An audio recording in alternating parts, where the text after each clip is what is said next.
Thank you GameStop and Victrix for sponsoring this video.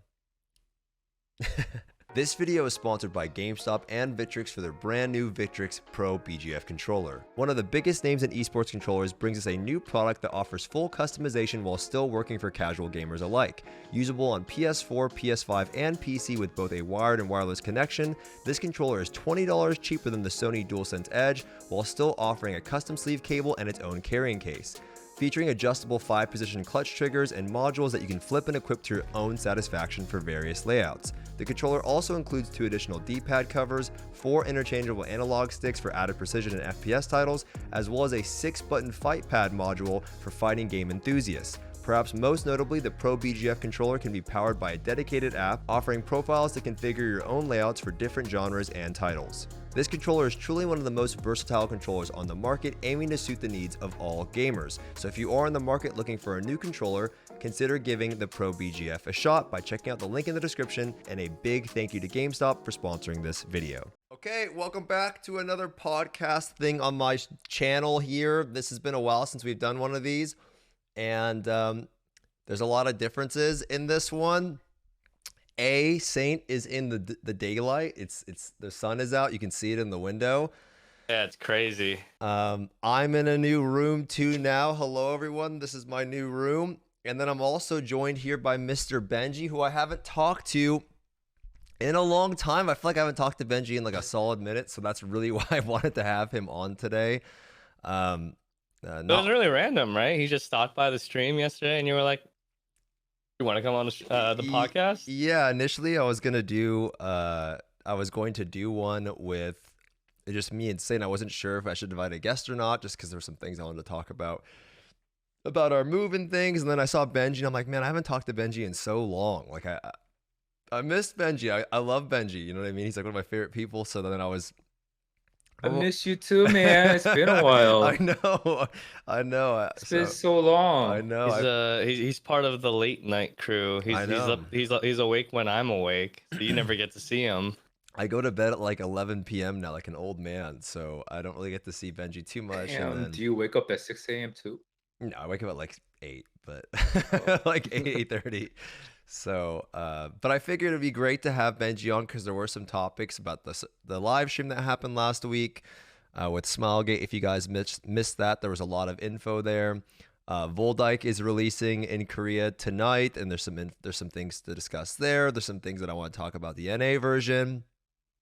There's a lot of stuff to talk about. I have some other topics, so I've got a ton of topics as usual to discuss. And there's a bunch to get through, and we're on a little bit of a time crunch. Not too much of one, honestly, but we're on a little bit of a one. So I'm going to try to go through some of these, and then if I have time to get through everything, I will. If I don't, then it is what it is. So I guess we'll just hop right into that. And if you have some time to talk about some more casual stuff, I'll kind of save that maybe for the end or the middle, or if it just naturally comes up. Sound good? Everyone good? Yep. These podcasts always run for like 3 hours. No, dude. We never get to catch all the topics. We're gonna try to keep it to a nice minimum. Everyone on Twitch, say hello to the YouTube frogs. Okay, give them a peepo. Hey, it's Valentine's Day, by the way. Probably not by the day you're watching this video. The day you'll probably see this video, it's gonna be my birthday. My birthday's tomorrow. Oh shit! Happy birthday! I walk by your room and I can smell like a goddamn garden as I'm passing by. Yeah, man. Miss Lovebug got me those flowers over there, man. You see those? Look at that, man. That's crazy over there. So tomorrow is my birthday. I turned 30 years old. I mean 50 years old, but my chat likes to tell me I'm old as hell, but I turn 30 tomorrow, so...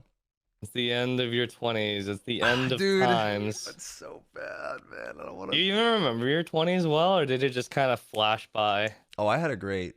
yeah, I partied a lot in my 20s, for sure. Now I'm an old... So I lived all of my experiences in my early 20s, and then now I'm trying to settle down in my life and just be an old man. That's why I got all these little figurines in my room to kind of settle... That was the joke. It's like, I'm not really doing that, but...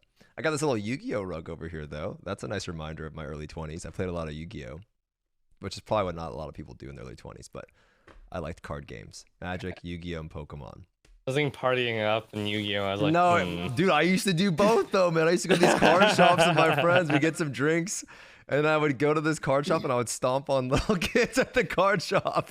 I remember it was messed up, dude. I remember there was one tournament I went to. It was like a YCS tournament. This little kid showed up and his dad was in the background. And it was like the rounds that you do before you kind of get into the tournament. And the dad was back there and this kid was wearing a little yarmulke on his head. He's like, "Can you go easy on my son?" And I was like, "Fuck that, bozo. I'm dumpstering on this kid." No restraint. No, man. We're in a tournament, man. I'm not going easy on this kid, man. I just whooped him and then like got out of there. He gave me like he gave me the evil eye. He was pretty upset about that. So, yeah. Anyway, so tonight, let's get into some of these. Tonight, Voldike releases, right? Voldis? Yep. Is that what it is? Voldike. Yeah, Voldike. Yeah. Voldike if you're going with the original name, Voldis if you're going with the Western name, because it's already translated like that. Really? Yeah. Voldis.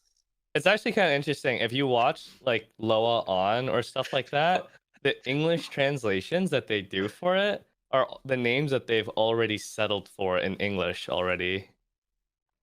So it's in the game right now? How do you know it's in the game?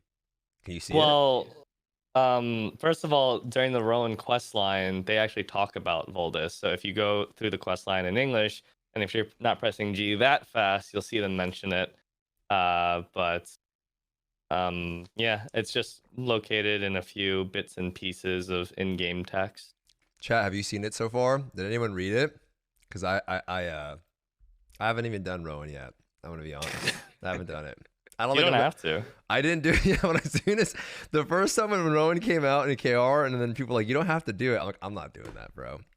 Yeah, I'm not doing it. It's actually optional. I probably should do it though. There's like some cards. I think some people in my chat have done Rowan like 7 or 8 times for card packs, but I think one time I tried doing South Vern at like before the pass came out for card packs. Like, "Oh, you should do it for the card packs. You should do it for the card packs."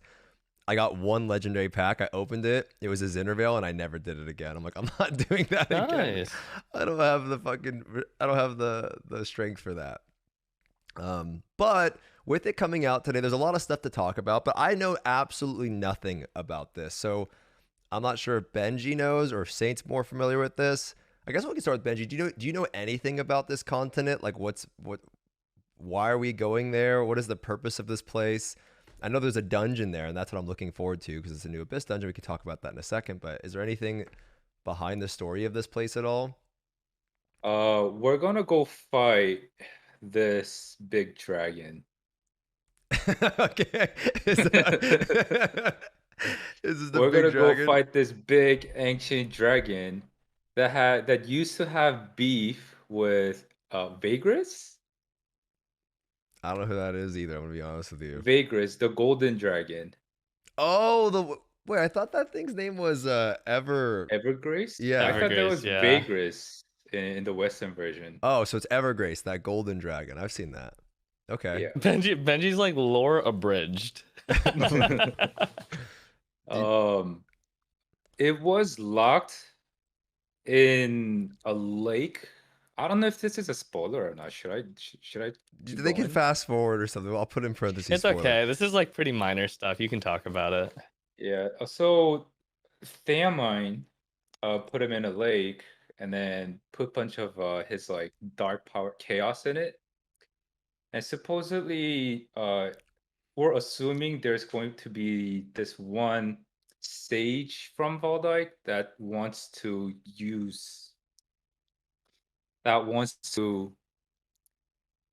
wake up this big dark dragon. Okay. That kind of looks breathless from Monster Hunter. But Okay. anyways. All right. So big ass dragon. We're going there. We're gonna fuck it up. Right. So there's a city with this though, right? Because Algacia was a city. I haven't even been to Pletsy. I have to go do that actually, but Pletz is just like it's always been there. They make references in it, Sunflower Island, how it's like it's basically Italy. Just think of Pletz as Italy. That's all you need to know about Pletz. Voldike is the Wakanda the game's version of Wakanda, basically. I'm not gonna lie. Everybody calls the it pictures Wakanda looks like because that, dude. That's what they're literally like scientifically advanced, philosophically advanced, everything advanced, and they have darker skin.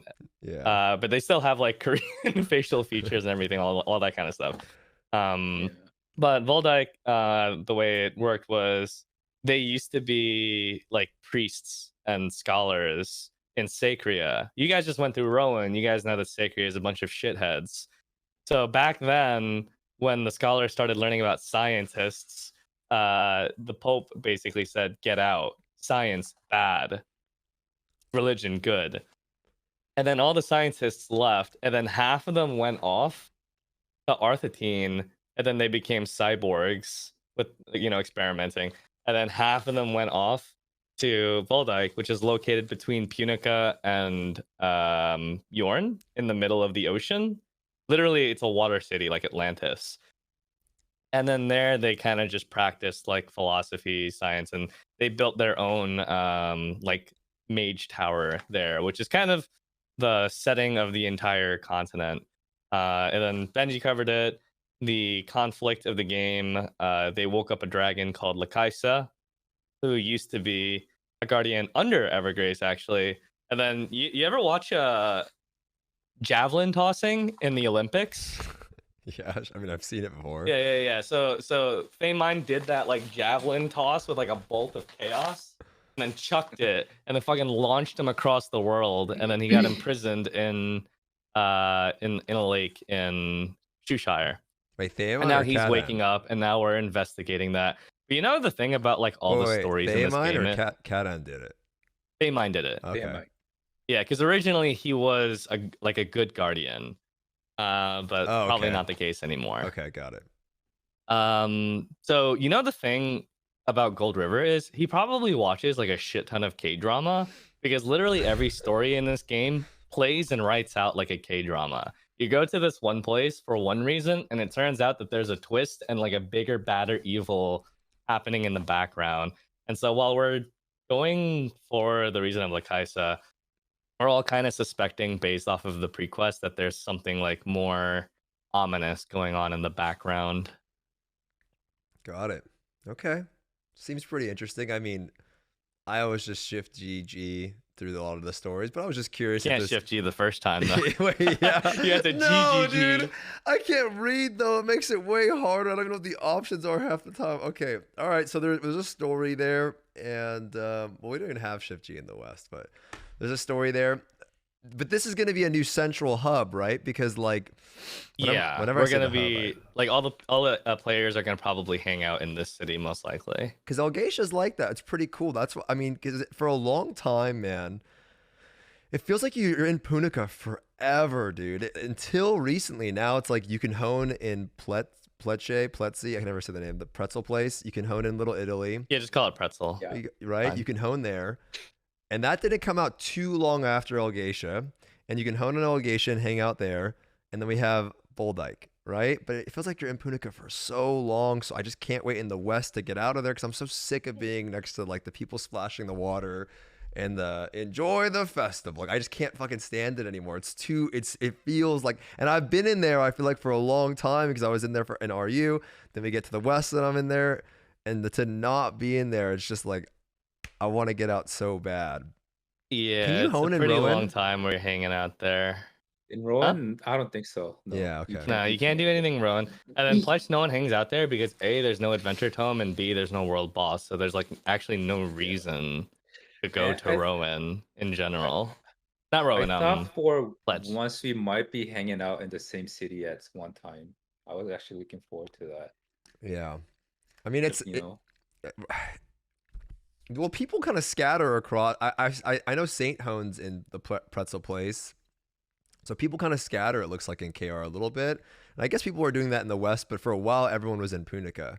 Now I'm seeing a lot of people hang out in Vern and things like that. So I just... Vern's just convenient because it's in the center of the game world, and you can port to the south port from the map, too.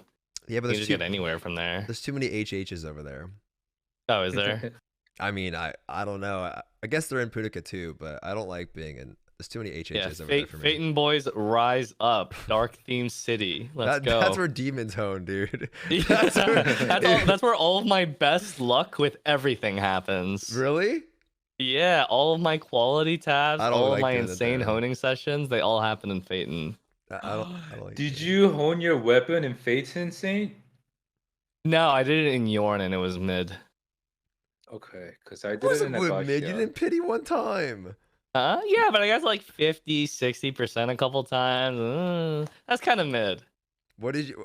Why does everyone keep? By the way, this is really off topic, I know, but why does everyone keep saying BENJI like doesn't have plus? What does this 25 mean? I don't get it. You honed your weapon, Huh? BENJI. Did it go bad or something? Oh yeah, I pitied my plus 25. On the That is destroyer. brutal. That's pretty bad. That is absolutely brutal. And A then con pity now 25 everyone- is. Now everyone is like, when plus 25 on your soul fist? No, When no. plus 25 on your striker? Ask them for their Twitch primes or Everybody something, freaking bro. bullies me, man. It's fucked up, dude. That's why I don't like doing it, man. I feel like getting the max high level weapon is just. I feel like it's a trap for me. I don't know. Because then it's like the next one, and also if you do no damage and people laugh at you, I feel like just having a built-in excuse of not having a max high level weapon is always good. Yeah, but this is also why I don't bother with stones. Among the streamers, I think I'm like one of the only ones that doesn't have a 9/7 stone, and I'm not planning on doing either.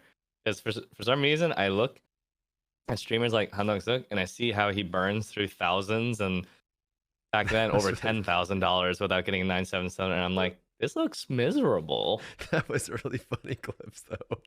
What he's trying There's a to do Korean is- streamer who has spent over $30,000 in the pursuit of a Oh, 9/7 stone and has not gotten it yet. Because there's no That is pity. like There's that's no the pity. that's the most extreme end of the opposite spectrum of like lucky people who get it on like their first few tries. Yeah. I feel like trying to force it is just gonna. There's no pity. You could just go forever. You could sit there for a long time. Yesterday I was helping my friend cut stones and he cut 2 9/6s back to back, which was crazy. I've had a session with my Reaper.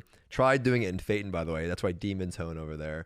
I tried cutting I tried cutting a 7/7 and it cost me like 500,000 gold on Reaper launch. So Oh. it can get really bad. It's just RNG. I hate stones.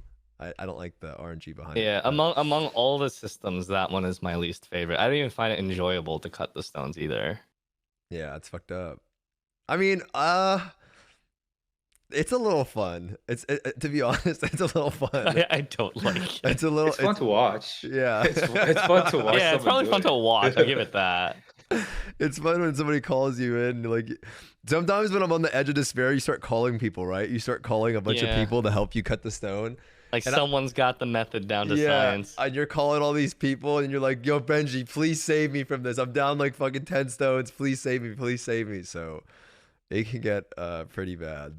That's more fun than cutting it yourself, because then at least in your head you can kind of like push the blame a little bit. Be like, it's their numbers, not mine.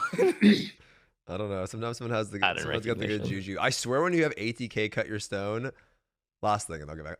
ATK cut your stone, you're literally cutting. It's like an extra layer of RNG. Like he'll be like, all right, so since the last time you failed the 35, this time it's like pattern recognition. The last time you failed the 35, so we're gonna go here with the 35. Or the last time a 55 went bad, you're gonna go here instead. So then I have to go do that again. Like I'm playing an extra mini game on top of the mini game with ATK's like mind games. And It's just funny that you mentioned this because the alchemy system is exactly like that. so that's coming with Voldike as well. Yeah. I guess we can hop into that now. Well, I did want to ask you guys this at least. With Voldike, that's different than the other Abyss raids. I'm sorry, Abyss dungeons, but zones that are coming out. This is the first time that an Abyss dungeon, if I'm not mistaken, like different than Algacia at least, is coming out a week later, right? So the zone releases tonight, and then a week later the dungeon is coming out. And this is the thing that I'm kind of excited about with the new zone, because it's a new piece of content. It's an opportunity to see like new, things that people haven't done before and go through it for the first time, which is always exciting. Do you think do you think this is a better approach, BENJI? Do you think this time out you're going to take your time with the story and go through it, or are you just gonna shift G or G spam the entire way through? I'll take my time with the story, definitely. And I do think it's a lot of people are happy with this, how they're delaying the dungeon a week uh after the content or the content and story releases, because a lot of people, even though for El Gashia, for example, even though it's like a, it has a nice story, like pretty good cutscenes and everything, and things are like all pretty over there, they had to spam through everything to race for the Abyssal dungeon, right? Yeah, So I think a lot of people are happy that they're actually delaying the dungeon. yeah. Yeah, I think that's a better. It's kind of like the same scenario as when you stack like two pieces of thing on like two things on top of each other, right? It's like the Right. same thing. It's similarities. If you, it's like them moving artist release forward doesn't stack artist release with a new raid, right? It's like, well, I don't have time to do both. I have to choose one or the other, and that kind of sucks, right? So if you want to go through the story, which some people might be more inclined to watch some of the cutscenes or whatever, or go through it and have an idea of what's going on, they feel pressure to do it, skip it because the dungeon's coming out, right? So I think Yeah, that it's was also the one case if you change. play with friends, because like if Right. you want to go Right, through the right, right. cutscenes, but your friends don't want to, but they want to go to the raid, now you're like holding them up as you go through it. So now at least everyone. Yeah. And then there's the other problem, which is we probably have to do it in order to gain access to the Abyss dungeon. And we got a lot of characters we got to send through this thing. Yeah, Yeah. yeah. What do you think about that, though? It's What do terrible. before we get into this next thing, what do you think about that? Like, why haven't they given the ability to go just skip it on another character? Like, they don't even sell it. You should be like, Why don't, they're not even rationally monetizing speaking, it, you so should why do be you have to do allowed it? to access content after you've done it on one character, on other characters. And it's not like there's like no incentive to do it afterwards. If you're raising a new character, the quest line is a shit ton of EXP. And then B, usually the quest rewards are really good as well for the relative item level. So like it's not like there's no reason to do it. A lot of people will still do it, but like forcing people to do it in order to access content isn't exactly fun. But what do you think the reasoning is behind that? Because Elgatia is long as hell, man. It's so long, dude. It's like it's not. I mean, it's the longest MSQ I've done in the game, right, by far. Like it's noticeably longer, so, and they don't even sell it. So it's like, oh, you can't even say, well, they want to make money off people paying for skips, right? Why do they place a mandatory inconvenience on players to have to do it? This is one thing I noticed about Lost Ark. They want you to stay in the game for one thing. Like the way the game is designed, like how their events are aligned, how they have dailies and stuff. All that stuff just leads to that. They want you to log in every day basically, and they want you to stay in the game until whatever they invested, like resources into creating this or inventing or designing these continents or whatever, or content, uh, gets used up and no one really requires it anymore. And then I think like knowledge transfer comes out. Yeah, so it doesn't respect your Uh, time. right. Okay. Okay. Right. All right, well, with this zone is a new dungeon though, right? And this is the only thing that people this is the only thing that like I'm really excited about, and the new town. I like the idea of a new town. I think the theme's pretty cool, but it's a new dungeon. Yep. So what are your guys' thoughts? I know Benji, you're gonna be doing it. Mhm. What are your guys' thoughts on this dungeon? It's 1620 item level for hard mode, 1600 for normal. And it's now going to be correct, and it's now going to be a gold source, so it will take up one of your Legion raid gold sources. Right. What are your thoughts on the dungeon? I know maybe you can help here, Benji, and like clarify what they were saying during the live stream.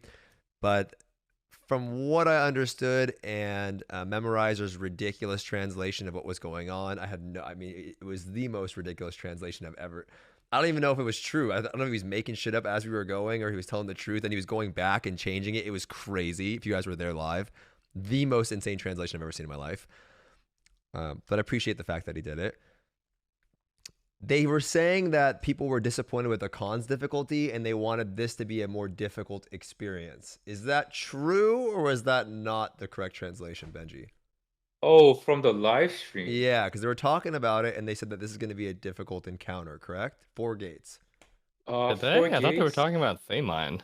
No, Yeah, but that's what Memorizer said. I promise you, he said that people were upset about 100% people were upset about a con and that this is going to be harder. That part is true. Like con bit about the difficulty. Yeah. Yeah. So they didn't mention anything of it being more difficult. Or this supposed to be a difficult encounter.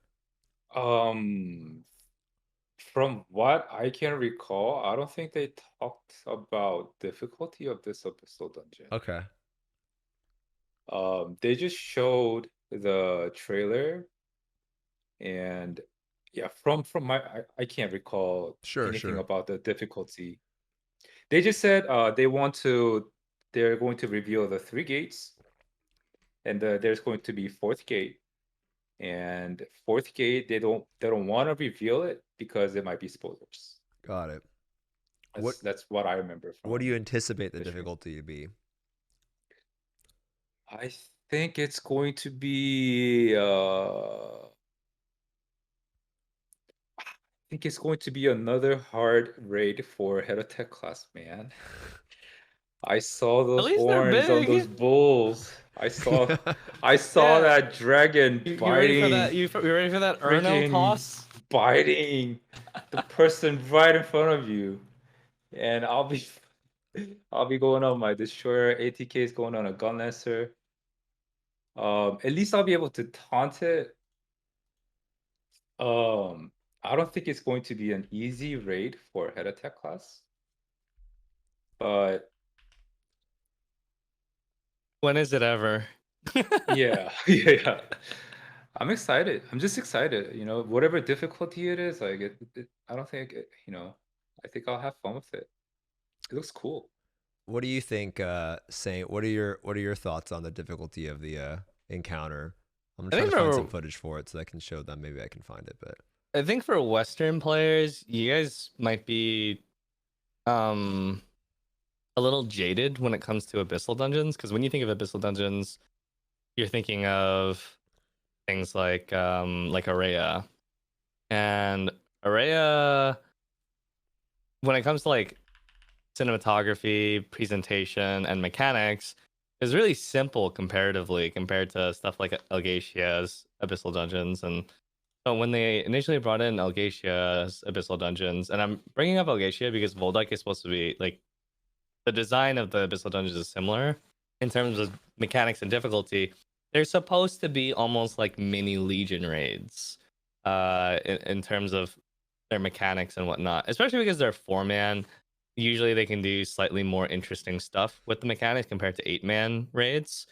We're kind of expecting it to be easier than a Legion raid, but still relatively interesting content. And of course, since it's new, chat, you guys all know the newest and latest thing in Lost Ark always looks the best. Like, they always get better at their job in terms of things like music and visual design. So it'll probably look really goddamn cool at the very least. Yeah. I thought, like, I didn't expect Algatia to be anywhere as difficult as I thought I was gonna. Because the last abyss dungeon you have is Oreha, so I'm like, well, it's just gonna be another chill dungeon, you know what I mean? But then this motherfucker is doing like Wi-Fi, like some of these patterns and like all these glyphs, fucking dropping these hammers and chains and pulling you in, and I'm like, dude, this thing is like. But I actually think the abyssal dungeon format is awesome. Okay, because the Algatia I thought was actually great because it doesn't give you gold, it gives you mats. It gives you some type of progression system behind it. And it also is a 4-man piece of content, which I actually really like the 4-man piece of content. It does kind of suck because sometimes you have a group of friends and it kind of splits you up a little bit. And you're like, oh, well, if I had a rate of 8, then we have to split up. Or you had 7 people and you pugged one. And then, you know, it does kind of suck in that way. Like, I think for Clown, a lot of people kind of split their friends up a little bit. But I actually really like the ability just to kind of hop in with some buddies and it's not like too overwhelming or too overbearing, and 4-man content is great because it feels like a little bit more close knit. Everyone kind of gets to talk a little bit more. 8-man content, usually you can't talk as much because you're usually like listening to somebody. yeah, That one's one of my favorite raids to this day.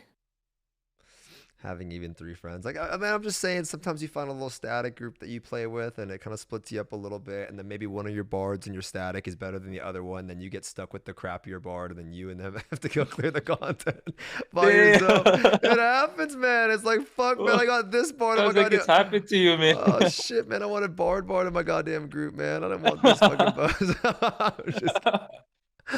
I'm just messing around. I'm just giving you it's not that was a fake, totally fake, not real example. It's not. It was not even. Yeah. So how long do you think it'll take people to clear this dungeon? Oh, like the first clear ever, or Just in general, like the average general? clear time. Let's talk about I know the first clear is going to get it done really fast, but let's just say the average clear time for hard mode 1620. a day or two. Okay. I think it's gonna take about a day or two. Okay. Saint. If you're talking about the average player, yeah, I think it could take a day or two because I think a lot of people, even if you get to 1620, now that 1620 is the new threshold, a lot of people, again, I say this a lot, but a lot of people just in general aren't very skilled, and they will wait for strategies to appear on Inven before they like go on and finish the content. I mean, people in Korea are the same way. They don't like, a lot of them don't like the old school raider mentality of bashing your head against the content until you eventually clear it. A lot of them are like Western players where they like having a guide or having strategies before they tackle the content. Sure. They want to save their pots. Yeah. I mean, it's Save pretty battle common items. in a game where you have people that like spearhead learning the fight, and then everyone kind of copies. That's like normal in any raiding game. If you've ever played one, like I remember I had a raid leader, and he would just like watch other people clear it and then give us their strats and say, hey, like they're doing it like this, we should do that. So it's pretty common. It's not like uncommon, I should say. Yeah, I see people like saying like, I like blind raiding, but I guarantee you that a majority of people in basically any MMO prefer having a guide over blind raiding. Like, I understand you enjoy that like hardcore mentality of solving things. Most people do not. Most people don't have the time to even do that. Well, very few very few people even do that in the first place, regardless of Lost Ark raids. There was some guy, I remember, he was like, Lost Ark rating is fucked up because you can never blind raid in the West, right? In World of I'm like, well, it's the same in WoW. Like, people clear, like, in World of Warcraft, the only people that are really figuring out all of the mechanics are at the beginning are like the people competing in the race to world first. Then after that, and even the people in the race, they just copy what other people are doing. It's very, They look at what other groups are doing. No real competitive group does it blind. yeah. Literally none. They look at what other competitive groups are doing along the way. It's very unlikely, very, very, very rare that you're not copying somebody else anyway. But to the people that, you know, maybe like a cool, close group of friends or whatever that all agree to not do it and not, you know, look ahead or whatever, or they're not doing it, that's always a really good time. You know what I mean? It's hard to do though, but it's always really fun if you can actually do it. It's like the most fun thing when you figure stuff out. You feel like your brain's getting kind of wrinkly and stuff. Okay, so with that, I wanted to talk about, it was part of the next topic, but let's talk about the Elixir system that is also coming with Voldike.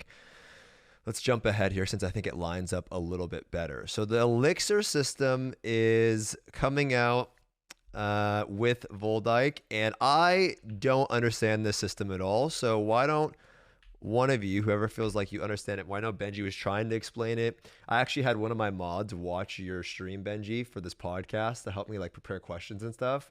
And then he said at one point, you're like, I don't know what you said, I don't know what the fuck is going on anymore. But the system, so is the system, I have no idea. I know it's something that you enhance your gear with. It's like an add-on. It's another progression system. It's got a form of Gamba in it. Initially, it was supposed to be something that rewarded you for effort. Then it seems like it's going to be something that you can just cheese with gold. Why don't you guys educate me and everybody listening on what you know about the Elixir system that is coming with Voldike? I have some notes here, Benji, that you talked about, so I can. Do you want me to go over those Oh, first, or do you want me to let you go for it? so the Elixir system.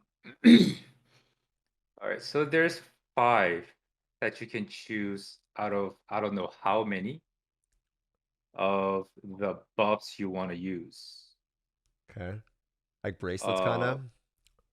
like one of them, for example, is additional damage on the boss, and the other is just straight up attack power. Or I've seen another one. It's not. It wasn't in there yet, but another one is like attack speed. But we don't know what the percentage is yet. Like how much damage it does, like how much more how much more additional damage it does on the boss. Like we don't know those percentages yet. And then whatever you get, like the match you get from this abyssal dungeon, you use it to enhance your elixir, and it out of those 5 you chose, it randomly enhances one of those. And then there's more RNG. This would be so much better with a picture. Do you have any screenshots, or I can send it to you, Stoopzz? You want me to pull it up? Sure. If you DM me a screenshot, I'll try to pull it up. Okay. Yeah. I basically have here. This Yeah, go for it. this is, I don't know, man. This is like, I think this is almost like weapon quality taps, but with strategy maybe. I think it's going to be a huge gold sink. Hold on. You can drop it in this chat, and then I'll. It's gonna mess up the thing for a second, but I can pull it up.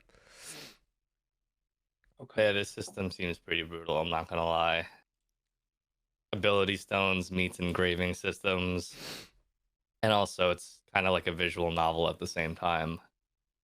So it's just a RNG fiesta. I have some notes here. Yeah. It gives you stats that you choose 5 stats that you can upgrade. So people could pick like attack speed, attack power, boss damage, and then you randomly enhance one of those 5. There's an option to mix enhancements.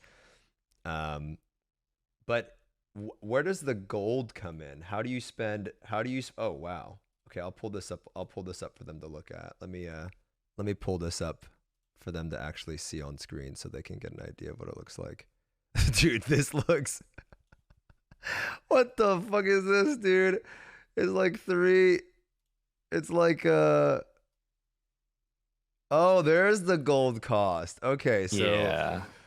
I see. So it costs a little bit of gold to juice it up, too. It's not a little bit of gold, because in order to complete these things, you have to click that 280 a lot of times.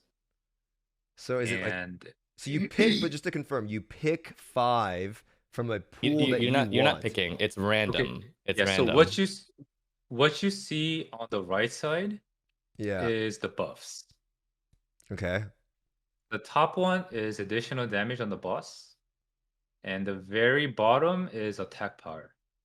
The one in the middle is mana. These Got it. traits that he's mentioning right now are randomly determined on the elixir. So if you look on the left, you'll see 5 elixirs. 3 of them are legendary, 2 of them are purple. These are dropped from the dungeon itself. And then, or you can craft them as well. Yeah, they're random. So the actual like traits that you have on there are random. So some elixirs may have better traits than others, or more desirable traits. And these traits, they only work on specific pieces of gear. So for example, like that boss damage that BENJI mentioned can only apply to like the shoulders, for example. And there's supposed to be a long list of them. Apparently it's also kind of like bracelets, where like some of the effects that you can get on the elixirs are sets. You guys know how hammer and wedge make each other better if you have both of them? There's effects like that on the elixirs as well. So you know, there's a lot, and we don't know how many times you actually have to click to finish an elixir, but it looks like you click it feels like you click over 20 times in order to actually complete an elixir. And then after that you apply the elixir. So it almost looks like you can spend upwards of like, I can't actually tell if this is the case or not, like 20,000 gold to complete an elixir. And again, just like Benji mentioned, we don't actually know how impactful these stats are. Like, we don't know if we're getting like 0.4% boss damage from an elixir, or if an elixir is going to give us like 3% boss damage, which would be big because, you know, that stuff adds up. So we have no idea how impactful the system is, but you get the elixirs from doing the content, correct? Yeah. You can't just go buy elixirs off the auction house or anything like that?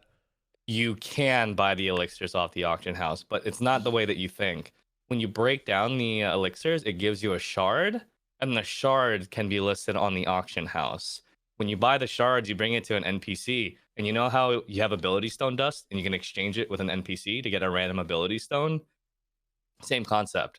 You can bring those shards to an NPC, and it'll spit out a random elixir. So to confirm, I'm trying my best, also because I'm multitasking with doing the stream stuff, so they can see this stuff. So I didn't catch all of it, but that's fine. It's not about me understanding. But just so a little understand, you're saying that you get an elixir and you can that can be a stone. You can sell the stone and then get dust, turn that into dust, and get random. You can't sell the elixirs themselves. You can only sell the stuff that it breaks down into on the auction house. So you break down the elixir, put that on the auction house. They can take that and then go to a vendor to get a random elixir. Exactly. Okay. That's exactly how it works. Got it. Then there's more stuff like that in the blue letter. You see that thing? I don't know if it's the blue letter or whatever, but you can buy more stuff with the chaos stones. Yeah. Or more rolls. Chaos stones can be are used as a component in order to have the material to actually like create these. This is like a lot of it is because where we are in Korea right now, a lot of people have excess stones of chaos that they're not using. We have no use for them. So this is, since this content comes out way later, I mean, some of you guys in the West are like this now. Some of you guys in the West are like high 80s, low 90s, mid 90s quality on everything, and you're not like using your stones. Some of you are. And so you're just like sitting on these stones of chaos that you're doing nothing with. Got it. So the other question I guess I had with the system overall is... There's more RNG. You want to hear about it? What do you mean? I thought we're done. Can you bring up the picture? Yeah, it's out. This is probably the most interesting part of it. Bigger or no? No, just as long as I can see the center. Yeah, sure. I'll cover my... So at every stage, as you are cutting your elixir, I guess we'll call it cutting, like a cutting ability stone, cutting bracelet, cutting elixir, right? You get to talk to the 3 sages in the middle, and they have different dialogue options. And these dialogue options influence the RNG of how this stuff works. So, for example, the guy on the left, if you speak with him, he will jumble all the RNG, all the percentages on the right hand side. You have the option to have him do that. The guy in the middle will swap the lowest and the highest one.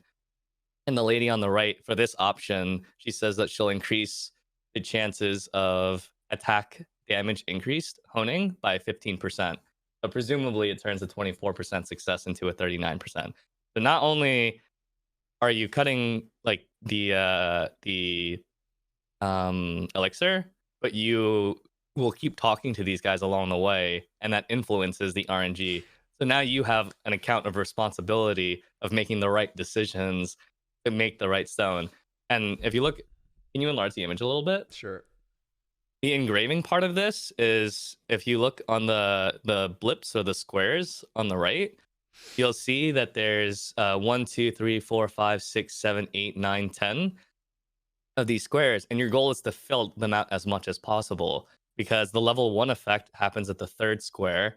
The level 2 effect, it's cut off on the image on the stream. This is just what it is. This is the crop. And then do you see that refresh button? There's no more of the image. On like the right corner, right bottom corner, bottom right corner. Yeah. The refresh button. Yeah. You can get other options of these dialogues from these sages horse golders. You dude, Yeah. I just need. So a, this is the It visual refreshes- novel part of it. I just need a max roll cutter, a max roll And as elixir, you're and talking to them, it fills in the bubbles above their dialogue options, which pushes you more towards entropy or order, and we have no idea what that even means yet. Dude, just give me a max roll calculator that tells me the most optimal way of doing it. You put in all the little data, and then it just tells me, talk to the NPC. Go. So I don't. What happens if you fail these? By the way, nothing or. Well, if you fail it, it uses up the try, and maybe you end up with an elixir that has like level 2 boss damage that applies to shoulders, or level 1 attack damage. At the moment, we don't actually know what happens when you apply the elixir, if the elixir just applies everything all at once, because some of these effects only work on specific slots, and some of them are considered universal slots. So you can apply multiple effects to a single piece of gear. All that you really need to know about this, chat, like dumbed down and simplified as much as possible, is the alchemy system is a heavy RNG system that allows you to add offensive stats to your armor, the 5 armor slots. Let me ask you this. Okay, first of all, thank you guys for going into that.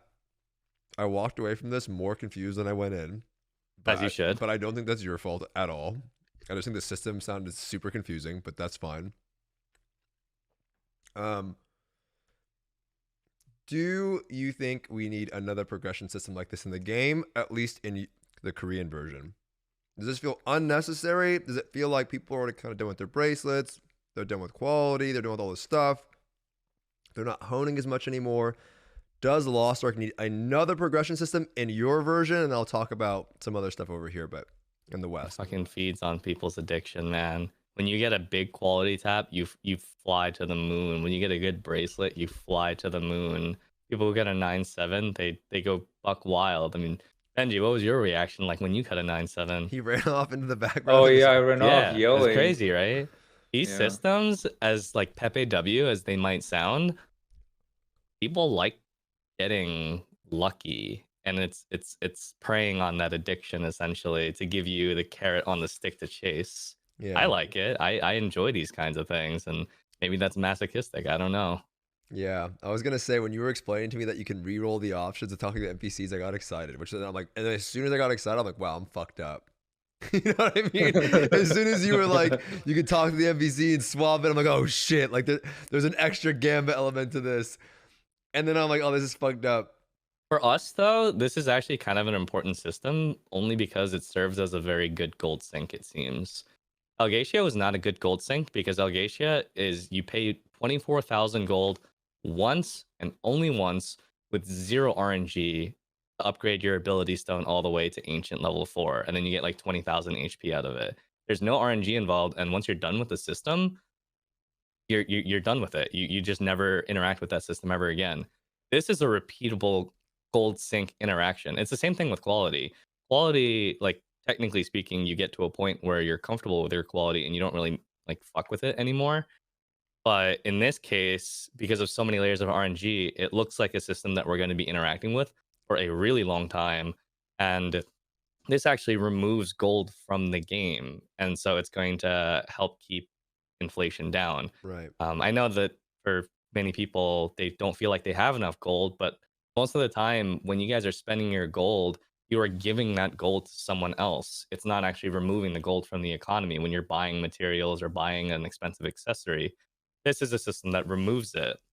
And so it keeps the It's like the golden crystals frog. down. It's like the golden Yeah. frog, chat. That's It's an kind of like example. Gold Frog in that sense. Yeah, exactly.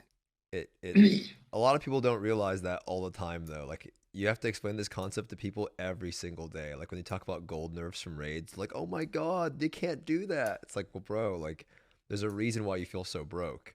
It's the same reason why it's like if you raise minimum wage super high, you'll still feel broke. Doesn't mean you're getting more I'm money. scared. You're scared of the system? Yeah, I'm scared of Elixir. Well, let me It's ask you intimidating, this. man. It's clear that this one, because bracelets weren't like this, right? Bracelets were just silver, right? It was just silver. Bracelets to were back. not a gold sink. That's right. And so this Yeah. one's different in that it actually costs gold. So why are you scared, Benji? Should do a little bit of good to the game, make your gold worth more. I'm not. I It's the system. The You're system scared- is You're fucked. scared to get okay, lost in so the this game. is a gold sink that's supposed to be It's friendly for free-to-play users, right? Gold sinks. I am a swiper. I like it. I like it when there's inflation, man.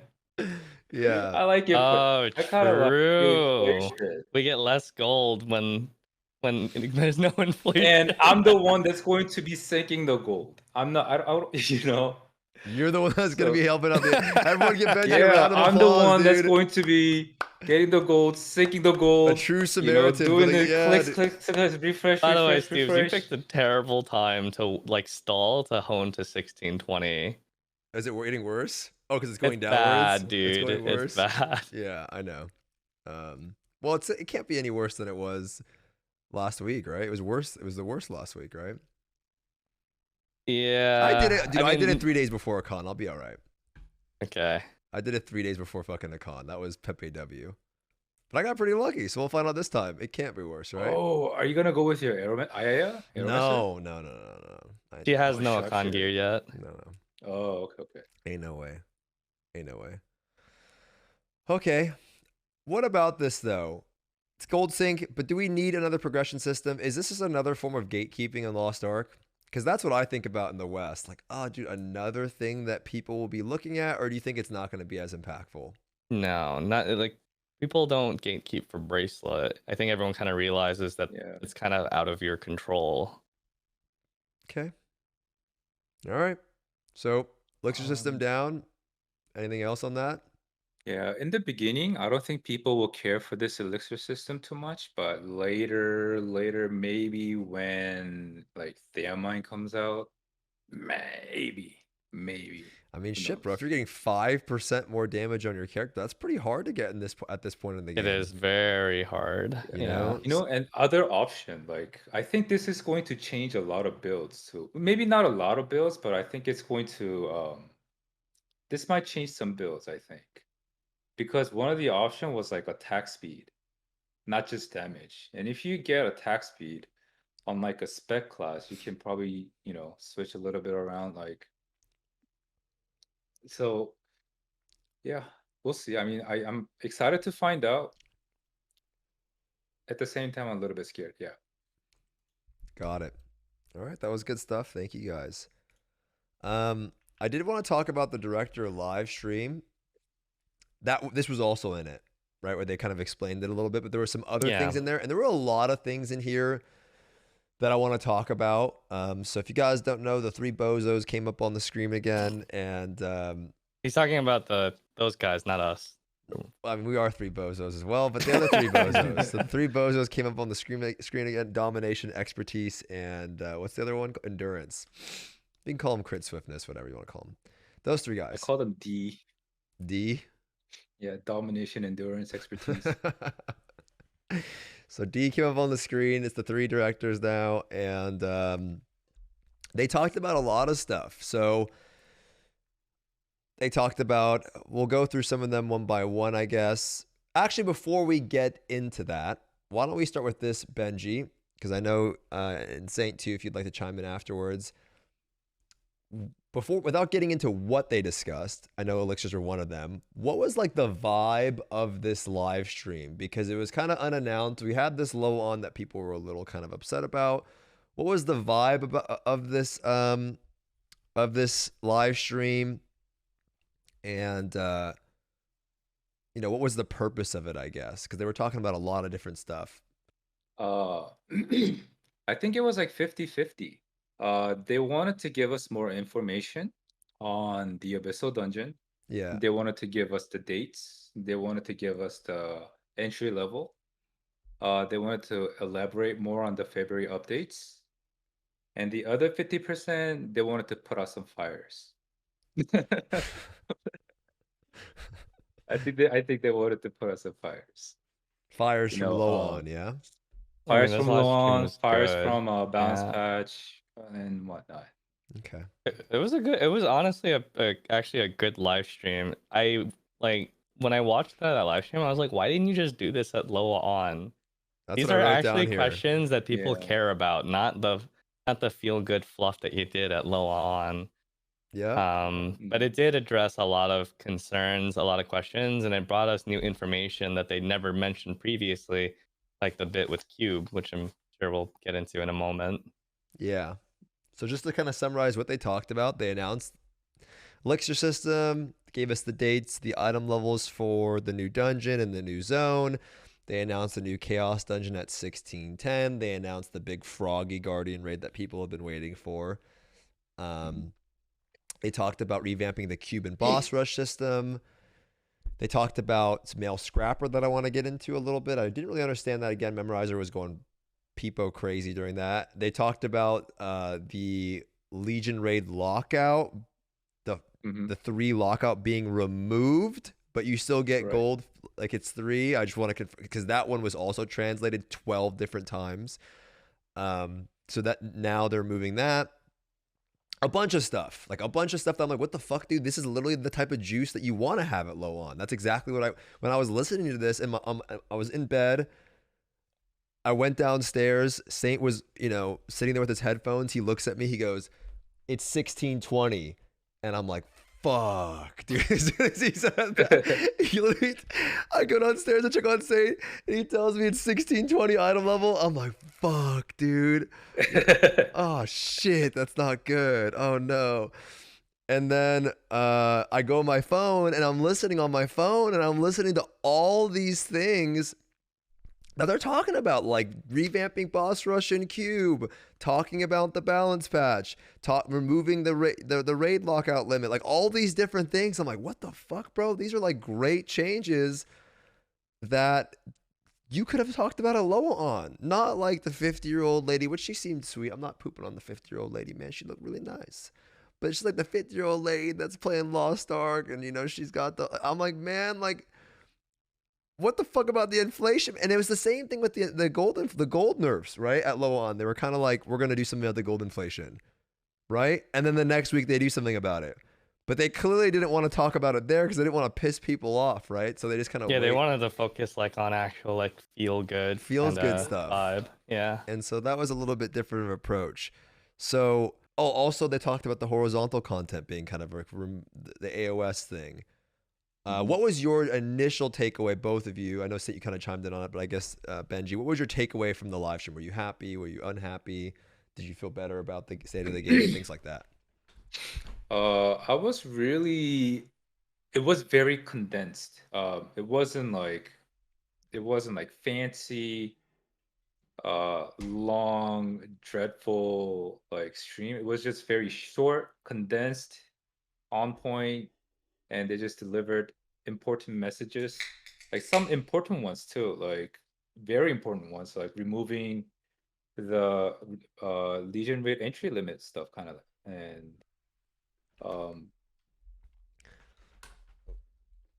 the only thing I guess I'm not happy with is that they decided to delay my new main, Mail Scrapper. Okay, well, why don't we talk about that first then? Because you ended with that. Unless Saint, you wanted to chime in on that again. I think you kind of covered it though. Yeah, it's okay. We can keep going. Yeah. A lot of people, I don't know, a lot of people in Korea, they were complaining, okay, so the Striker was the last Gendola class released from Fighter class. Why is there another Gendola class from Fighters again? What about mages? What about, what about assassins? Type of 1 in the chat. Let's just type of 1 in the chat if you like the idea of Mail Scrapper. Type of 2 in the chat if you'd rather have something else. 1 if you like it. 2 if you'd rather have something else. It's actually pretty. See some 3s in there. I see some 2.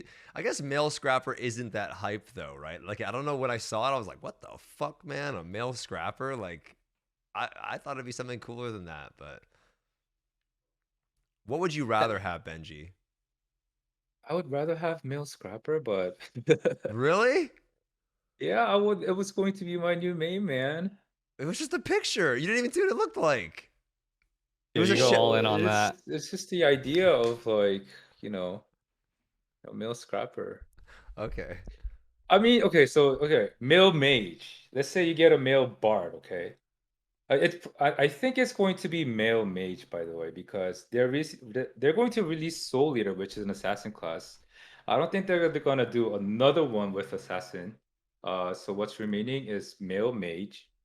I mean, imagine like like like a male summoner or male like sword. Instead of like Debasi, they're going Debasi, you know, Dedo, Deba, like 3 bubble buff. Like in a movie, like I don't know, man. I don't see what the hype. I don't see what the hype is from the male mage. Dude, people But you like could say the same thing about Debasi. male scrapper. People already have striker. that is true, but I thought But I think was just in true. general, the gender unlocks they're never going to be as exciting as an actual new class release. Yeah. I feel like if male scrapper was a front attack class and you had It like would be some cool. counter shit, like you had like a, Yeah. that's what like a scrapper that's is, kind of like exactly what I was thinking. a head attack class with like a dot, a counter thing where you could like come back and hit like a skill that could activate if you parry it, you could hit him hard as fuck. That'd be sick, dude. Yeah. That's what I was thinking too. That'd be kind of cool, But okay, so say, what would you like to have if you could pick your ideal gender unlock going forward? Because people are upset about male scrapper, and I guess that's gonna get scrapped. No pun intended. What would you rather have? Well, I mean, the problem is Soul Eater comes out. I think a male Deathblade would be kind of sick because there was like Oh. old silhouette concept art of like a Blade Master kind of class. That kind of shit would be sick. But would there's probably cosplay no Soul. shot considering Soul Eater comes right before it. Male sharpshooter, female sharpshooter. I would cosplay Zoro if male Deathblade came out. Yeah, people would be making like Cosplay. Virgil from DMC, that kind of Yeah. stuff. It's Dora. What the fuck? Female paladin. I feel like support. I mean, I think female paladin would be cool. But we just got female berserker, so that's not happening either. So Female Slayer was not as hyped as you guys think. Yes, there's a lot of them, but that's because everyone uses their Hyper Express. But it's not nearly as hyped as you guys think as it is. It's still in the bottom rankings and high level think- popularity as always. I think the hype died down as soon as in Luon they announced like Soul Eater Yeah, and male Scrapper in Luon. it basically overtook it immediately. Yeah. But people like it because big bazungas. They did her dirty though, dude. I wanted some dommy mommy like I wanted like the BDO Guardian, like some just jet. Instead, it's just a skinny. It's just like a. She's got big bazungas, man. That's it. And the only reason why she's popping off right now because she's broken. Like, just does humongous damage. If that class did 0 damage, that would be. People are like, oh, she's cool now because she has big bazungas. But if she had big bazungas and did 0 damage, she would not be that fucking cool, dude. It's only because she's doing ridiculous damage, and we can kind of. yeah, I mean, people are more exposed to people like Zeals because you see on Lost Ark clips and highlights, and you guys watch them. So of course you think it's hyped because you're surrounded by other people that are watching him. No shit. If you actually look at the overarching community, it's not that hyped of a class. It's a gender unlock. You think Soul Eater would be much more hyped? Yeah, because it's an actual new class concept. Yeah, it's got a glaive, right? I don't like any of the assassin classes though, so I'm hoping that this one is a little bit different. Question is she gonna actually like swing the goddamn thing, or is she gonna like casting magic or some shit? It's a scythe, yeah. Yeah, that is pretty cool. They talked about the Cuban boss rush change. I think the best thing out of all of this. I'm a big sucker for that is a huge change because it cuts the amount of side homework that you have to do by a shit ton. Why don't you dive into it and explain takes, it? Yeah. How it Cube works. takes like 10 minutes? 7, 8, 9, 10 minutes. Boss rush takes I don't know how many minutes. It's pretty quick. It's usually like 5 minutes or less. It's usually less than 5 minutes. But now the two contents are being merged into one. And it's like Cube, but way less rooms. Like Cube is like 18 rooms. Apparently, this is supposed to be like I don't know, like did they mention there's like 4, 5, or 6 rooms? 7, I thought, but maybe I'm not. And you get loot along the way as well, and it's combined loot of Cube and Boss Rush. And so, in theory, it should feel rewarding to do compared to those types of contents. What happens to my tickets? You'll be able to exchange them. The type of ticket that you exchange to the NPC gives you a currency, which lets you buy the new Boss Rush ticket, or the new Cube ticket, sorry. And like a 1302 Boss Rush ticket is worth less than like a 1490 Boss Rush ticket. in terms of the currency you get, and then you can pick. And then the new content has versions at like 1302, 1490, 1580, 1610. So with the currencies that you get from turning in your old tickets, you can get new tickets instead. It's supposed to be lore though, like that's why, because the cubes. Yeah, the conversion rate of the latest boss rush ticket. So if you converted it, it would turn into 90 coupons, and you need 150 coupons, or whatever. I just call them coupons. You get 90 coupons, but you need 150 to get into the new one. Yeah, we have 1580 boss rush that we're turning in, but the new content has a 1580 and a 1610 version. So we're going to be handing in all of our old tickets to get the 1610 version. They said they were doing this because of lore, though, right? Because the cube means something in the game.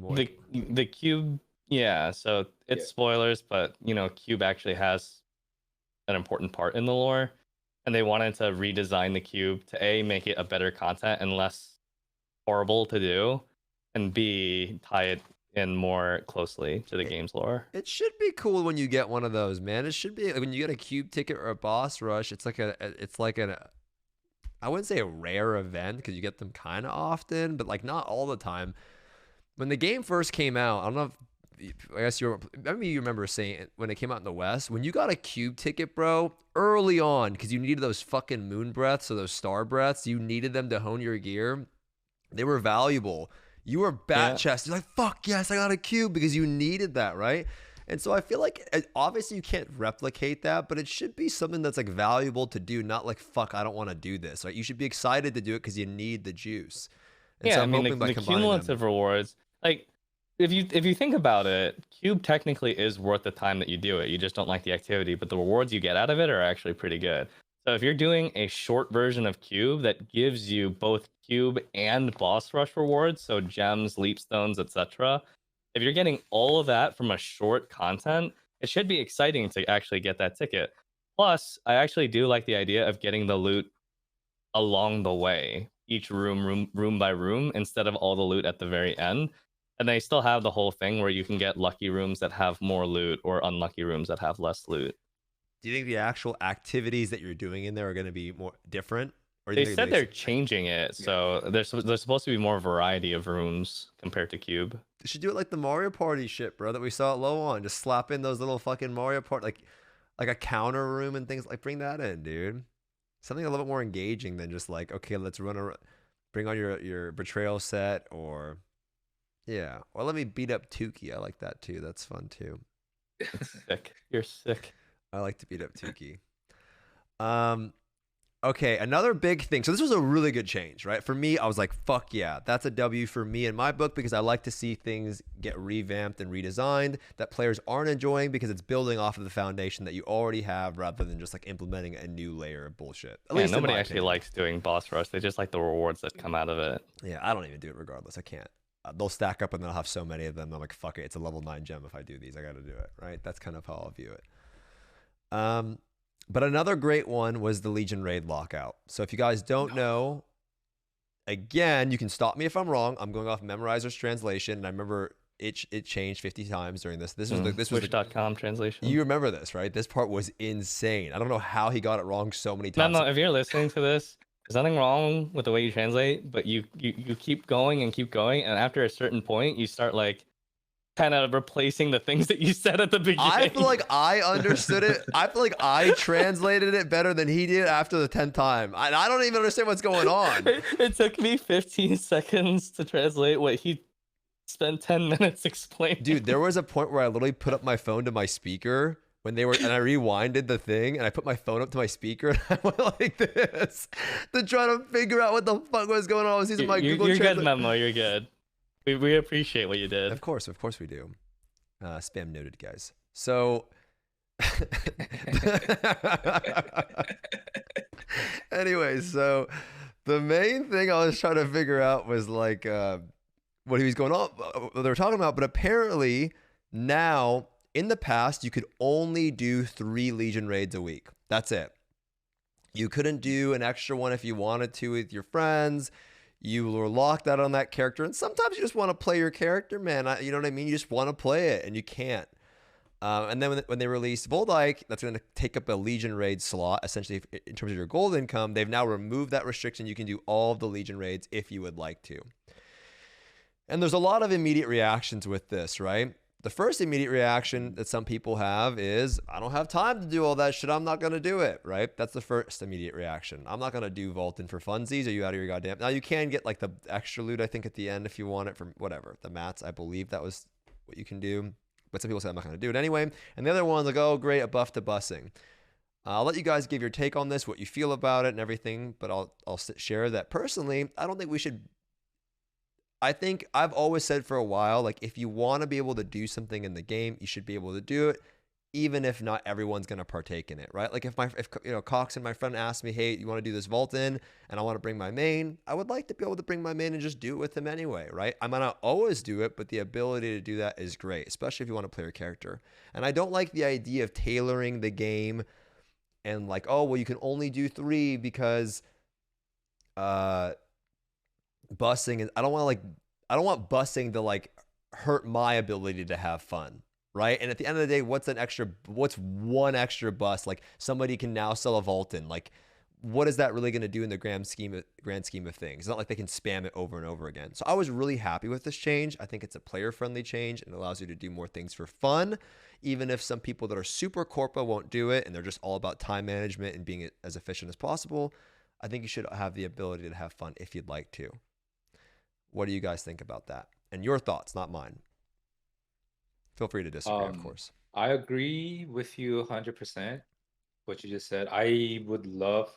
It's really smooth when you get locked out of weekly raids. You know, like I barely do Vaulton anymore. I barely do Vicus anymore, and they're pretty fun raids. You know, sometimes I would like to, even though I'm gonna kill it if I go with my main in like 1 minute, I still want to be able to do more raids on my main or the class I enjoy at the moment. Yeah. But I would love the ability to like go back and, you know, just like play more of the class I want to play. Busing. Busing, yeah, there would be a lot of bus in Korea, but right now in Korea, the gold is nerfed from Fulton and Vicus. I think Fulton is now 1500 and Vicus is 1800. So bus, and there's going to be a lot of competition. So busing fare is going to go down. Well, the cost, well, the amount of gold you're going to make from busing these is going to be, I don't think it's going to be that much anyways. For Korea.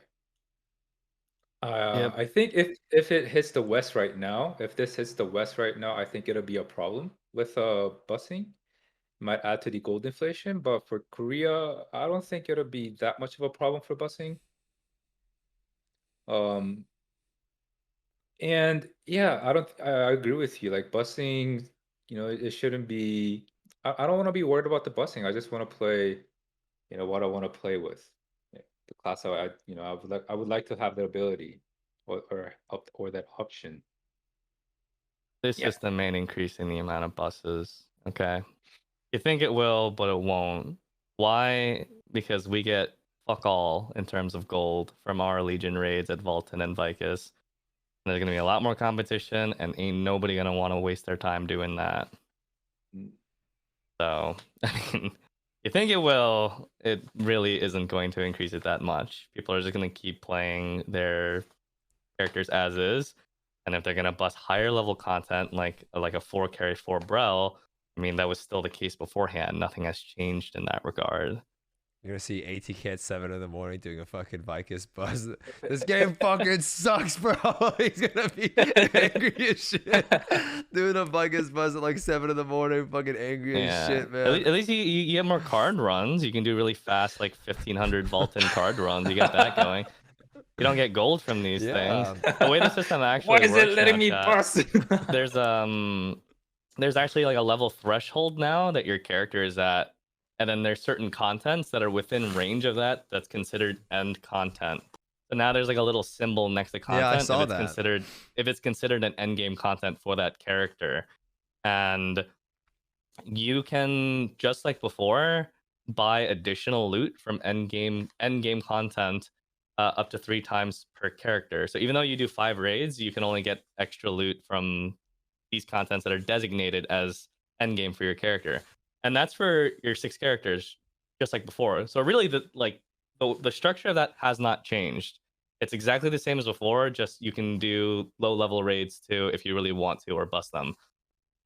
What did change is that if you are someone who plays more than 6 characters, from the 7th character onwards, they get all of their bonus loot from their end content without having to pay. There's no gold cost anymore.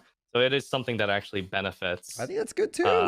people who play more than 6 characters. You get to go do stuff for fun and get a little bit of juice out of it. I think that's a good change too, man. Like I feel like these are the type of changes that I wanted to see at Low On. And I don't know why they didn't announce them. Maybe they were like, fuck, this isn't the reaction we wanted. Let's make some more player-friendly changes. But I think it's a good player-friendly change. It allows you to do something extra on your characters. If you have an extra one, you don't feel like, oh, I only get gold. I don't get anything for doing the raids. Now you get something, a little bit of something, and most importantly, you get to have fun at the same time. And it's not restrictive fun. So those are the types of stuff I really like to see added to the game, and it makes me pretty happy. There was another thing that they did talk about, and it was the backlash that they got for the AOS mode, right? There was a lot of people that were really upset. And they said they're going to be delaying it, I think, or they're going to be putting on the back burner. Benji, can you explain what they were talking about in regards to that and what they're going to be doing? They really want this AOS MOBA version of Lost Ark, because they were saying they want to put it in there because this is like, once they put it into the system and once it sets in, like these are the type of contents that last a long time if it sets in. So they really want to implement this MOBA version of Lost Ark into the game. Just to clarify 1 second, I want to cut you off. MOBA, like League of Legends, just like a mini game mode. So they were doing a few mini game modes this year. The Mario Party, whatever they were trying to.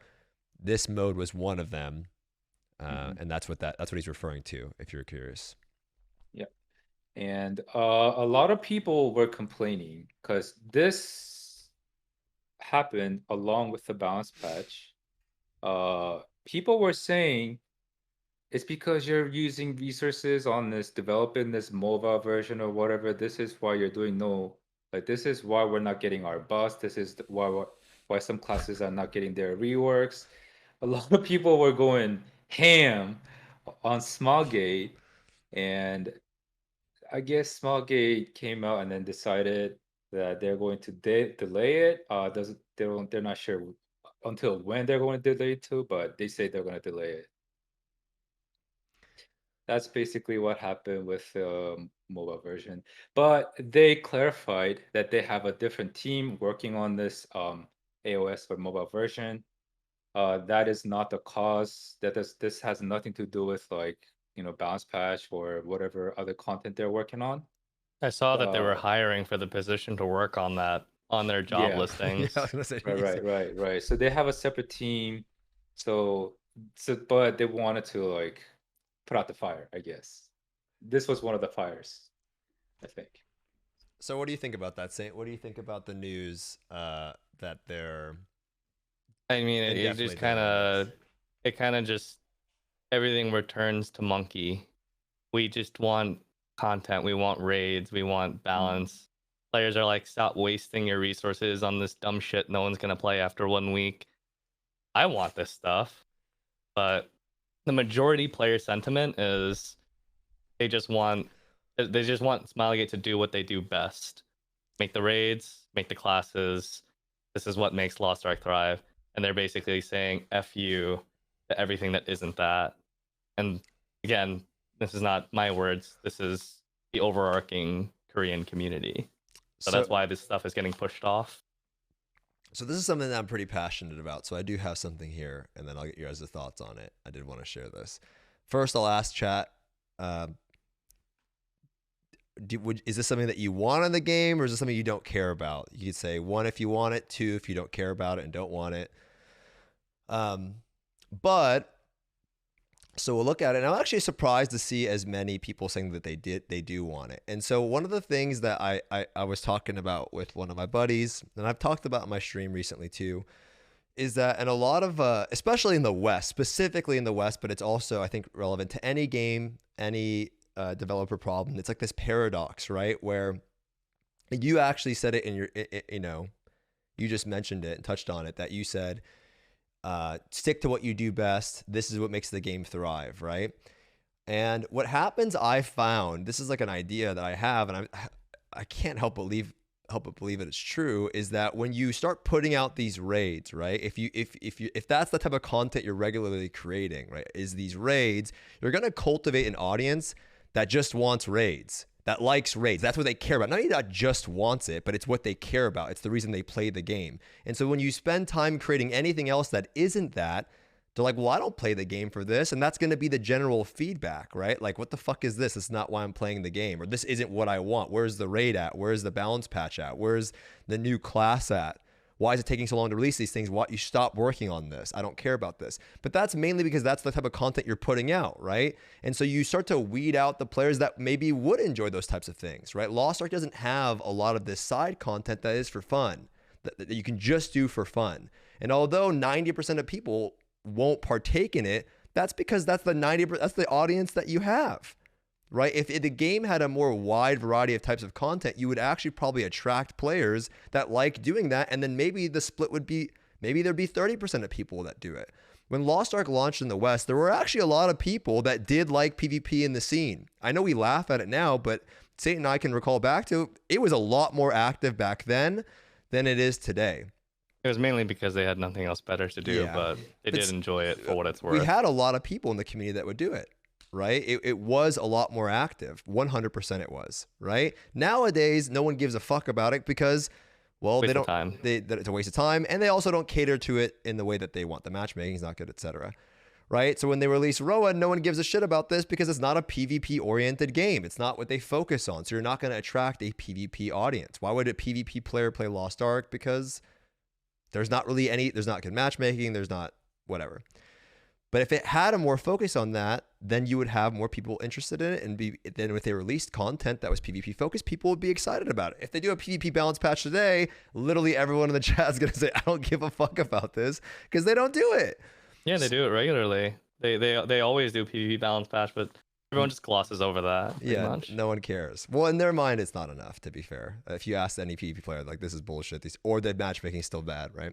It's just not really possible to cultivate an audience that really wants to play this game for PvP, because like if you take the Korean culture, for example, you go to a PC Bon Cafe, if you see Lost Ark, you're not expecting to play it for PvP. You see it installed on the computer because you hear it's this popular PvE MMO. Right. But if you want to play against other players and like be competitive, well, League of Legends is the icon right next to it on the desktop. You click on that instead. Yeah, I'm just giving you an example of, I'm not I'm just giving you an example of like content design, right? If it's not something that the game is known for, but the main thing is that doing is this harmful to the game to not actually implement these things that would then invite casual players into it, just because 90% of the player base doesn't care at the moment? Is that harmful? And are you doing your casual players a disservice? Because the casual players, I would argue, are the ones that aren't going to go to the forums and get really fucking angry and go on Inven. They're just going to leave. They're going to leave and not say anything because they're not super addicted. It's like, I think Cody had a great example of this. It's like the customer that comes to your restaurant that complains is usually the one that wants to come back, right? Because they like going there. He said as a waiter, he was always worried about the ones that didn't say anything, but they never came back, right? And so I feel like I was a little upset to hear that people were against adding in more horizontal mini games, more side content, because they only want the corpus stuff. Because I just think it does those players a disservice, and it's not inviting to those types of players, and it doesn't add to Lost Ark's wide base of content. It's just stacking it more vertical. Yeah, I mean, just like that, it's like we have so many already neglected systems that kind of need to be re-examined and made more interesting. If you're talking about like horizontal stuff, I mean, literally just revamping Cube and Boss Rush now, it was a step in the right direction. But like, Yeah, that's why I was happy How about like about life that. skills, for example? Why do people in BDO Yes! love life skills, and yet in Lost Yes! Ark it's just like a chore to do that we just dispatch it in our stronghold? Yes. People in BDO and Final Fantasy love their life skills. Why can't they somehow make life skills in Lost Ark more fun? We already have systems that are kind of tedious to do that they could work on rather than adding in something new. Let them cook. I mean, I'm just piggybacking off that because that's what I care about, man. I know it doesn't seem like to a lot of people it would matter, but there are people that would enjoy that. But when they come to the game and they don't see those things, they're like, this shit sucks, so they leave. And then what we're left with is the player base, which also is very important, that only is into it for the raids. And I don't know if that's a healthy player base. Sometimes I would like to see a little bit more diversity, a little bit more variety. And I do have a topic on this later.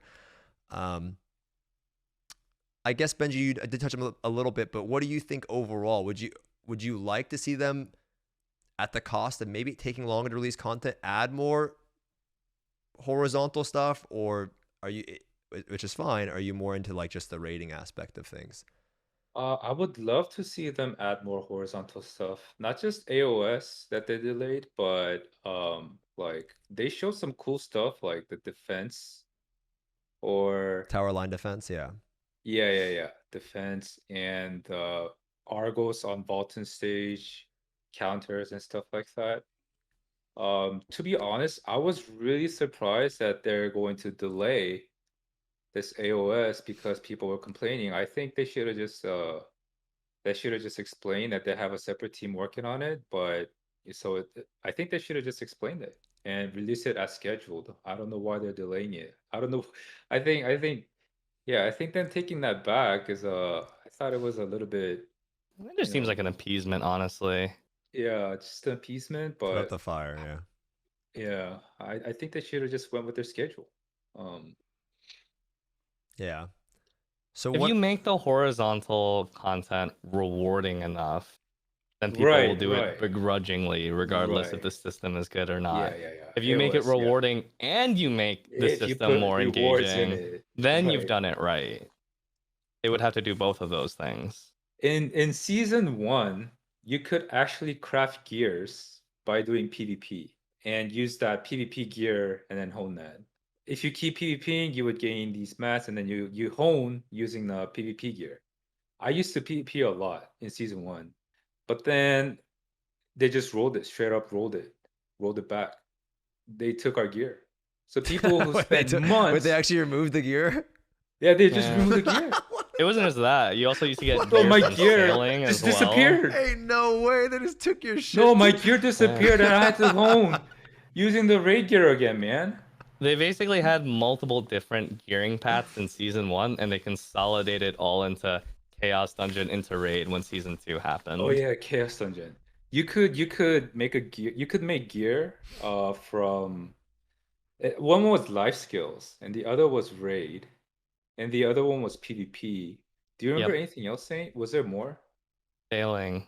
Sailing too. Yeah, sailing too. The sail gear was OP because it gave you 10% move speed, and that went over the 140% movement speed cap.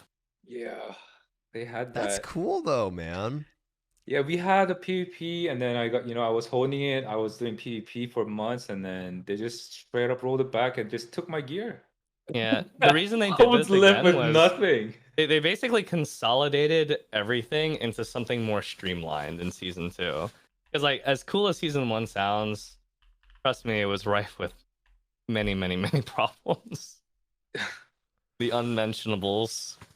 Wow, that's cool. So let me ask you guys, what's one piece of horizontal content that you would like to see be added or something be revamped? We'll start with you, Benji, and then Saint, you can chime in. I would love to see like Lost Ark auto chess. Damn. Like Lost Ark TFT. Damn, a cat end come out, dude. That'd be fucking sick. Yeah, with a little bit of like 3-star cat end. RNG, a little bit of like rolls on the cards. Okay. That's a funny one, actually. I didn't expect you to say that, but I'm into it. I fucking love TFT. What about you, Saint? I wish they could revamp the sailing because I think sailing in general is just a cool concept in games, but there's more to it than that. The other thing about sailing that's cool is there's ocean chat. So you have a big general chat room with everyone else that's in the ocean and islands at once. And so there's like a compelling reason to be out in the ocean. And then two, the Lost Ark devs themselves have basically said that the sailing sucks and they're probably not going to work on it anytime soon.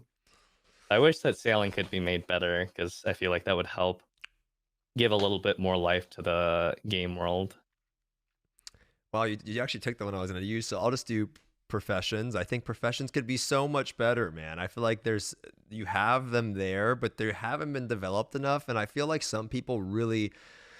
And I actually want to chime in on some of the things that I learned playing BDO this past week because I think it's really relevant. It's kind of an interesting thing. We'll dive into that, but I feel like professions could be great. I feel like it's a great progression system for people that don't want to do raids and aren't into doing raids and they want to find another source to earn some gold, or it can have use in the community. I've always talked about this idea if there was something to advance, like whether it's blacksmithing or something like that, or jewel crafting or whatever, where you have a % chance to re-roll the stat on an accessory, like a 10% chance for other players. So you like a 10% chance to you find a 5/3 grudge adrenaline expertise ring, you can go to a guy that maybe he doesn't do all the raids, but he has a chance to re-roll a ring for you. And if he fails, the +5 grudge goes down to +4. No, we don't. I mean, it's fucking expertise. It's already trashed though. It's gonna be. You know what I mean? At least he has a chance to like bring back some of your dead accessories, and he's the homie. He's the plug. You know what I mean? Or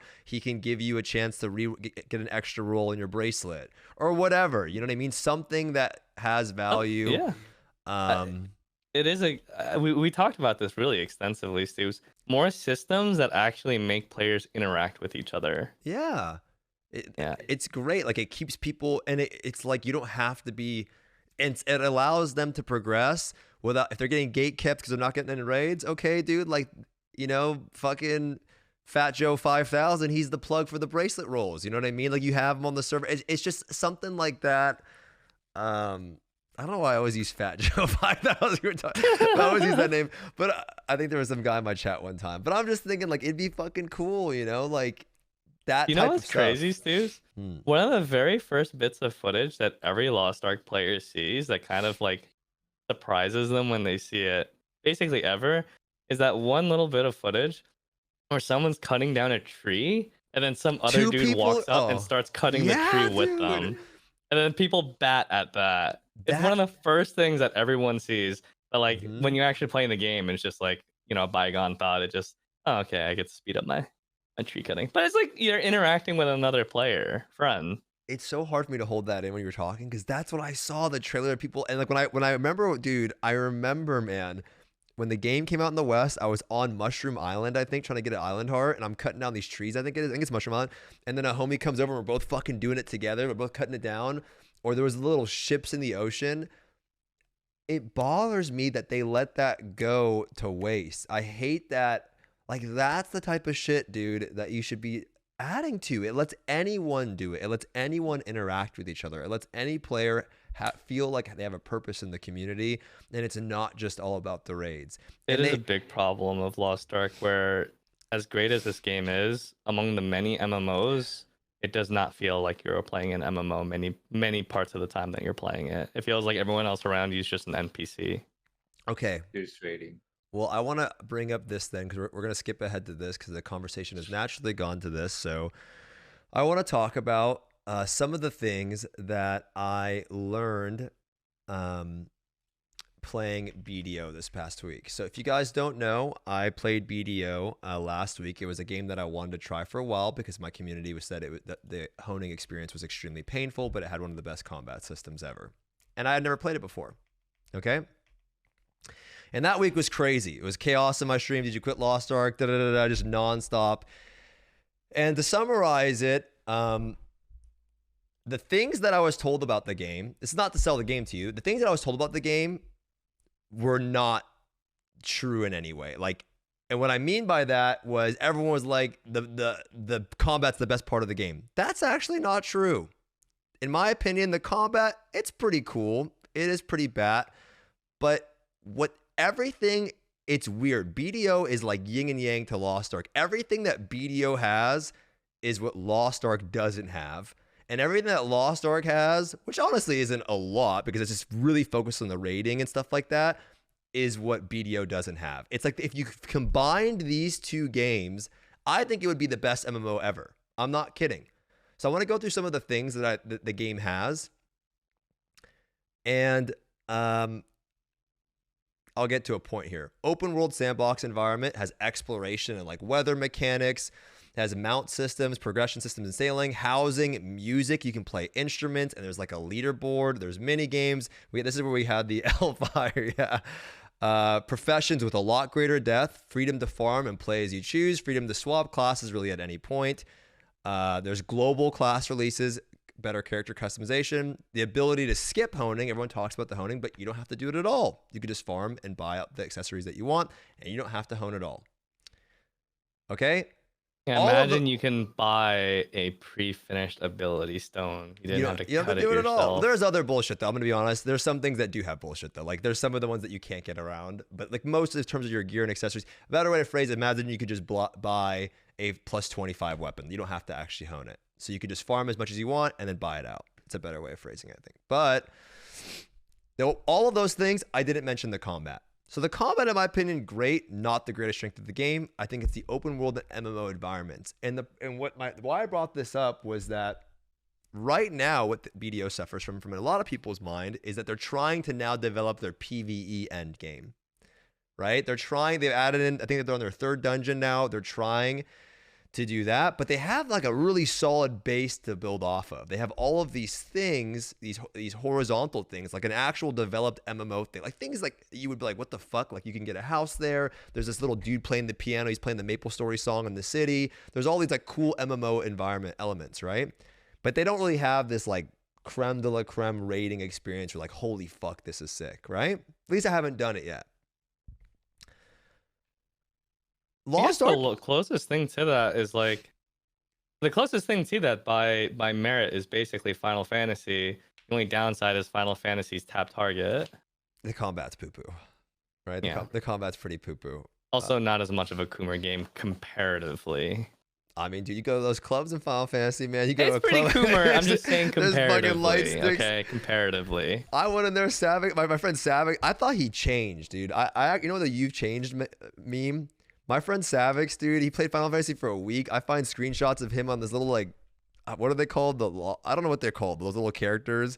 And he's got some, like, chick bent over in his face with his bazungas there, and they got light sticks behind him, and he's in his underwear. It's this crate. I'm like, what the fuck happened to you, bro? Like, at the time I'm playing World of Warcraft, and he's in Final Fantasy, and he's butt naked at a club, probably surrounded by a bunch of 30-year-old dudes playing as girl characters. But still, it was like, what happened to you, man? This is crazy. Different person. Okay, fucking different person.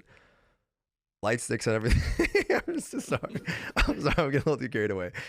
But my worry for Lost Ark is that BDO has this foundation to build off of. And so if they can develop this rating endgame, they've got like a lot of stuff going on for them. And I'm worried that Lost Ark is going to neglect these side systems. But in Lost Ark's defense, it's only 3 years old, right? 4 years old. I don't know how old BDO is. When do you think they're going to start focusing on that? Or do we expect Lost Ark to be this rating corporate game and that's what it is? I think it's pigeonholed, honestly. I honestly think that the further we go down this route, the more people will expect the next thing in terms of raid and classes to top the last. Yeah. Yeah. What do you think, Benji? You think we'll ever get some more horizontal stuff after this, or do you think people getting upset about the AOS is kind of like the? I think they're going to implement some horizontal stuff in the future because they've been talking about it for a while. Yeah. Probably after this AOS. I mean, they have these things like it's already developed. You know, they show the footages of everything, so they have it almost ready. I guess it's just a matter of when. Yeah. Maybe tier 4 would be right.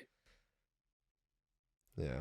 I mean, honestly, in the player's defense, they could have fucking done some revamp of like of some professions instead of making this bozo alchemy system.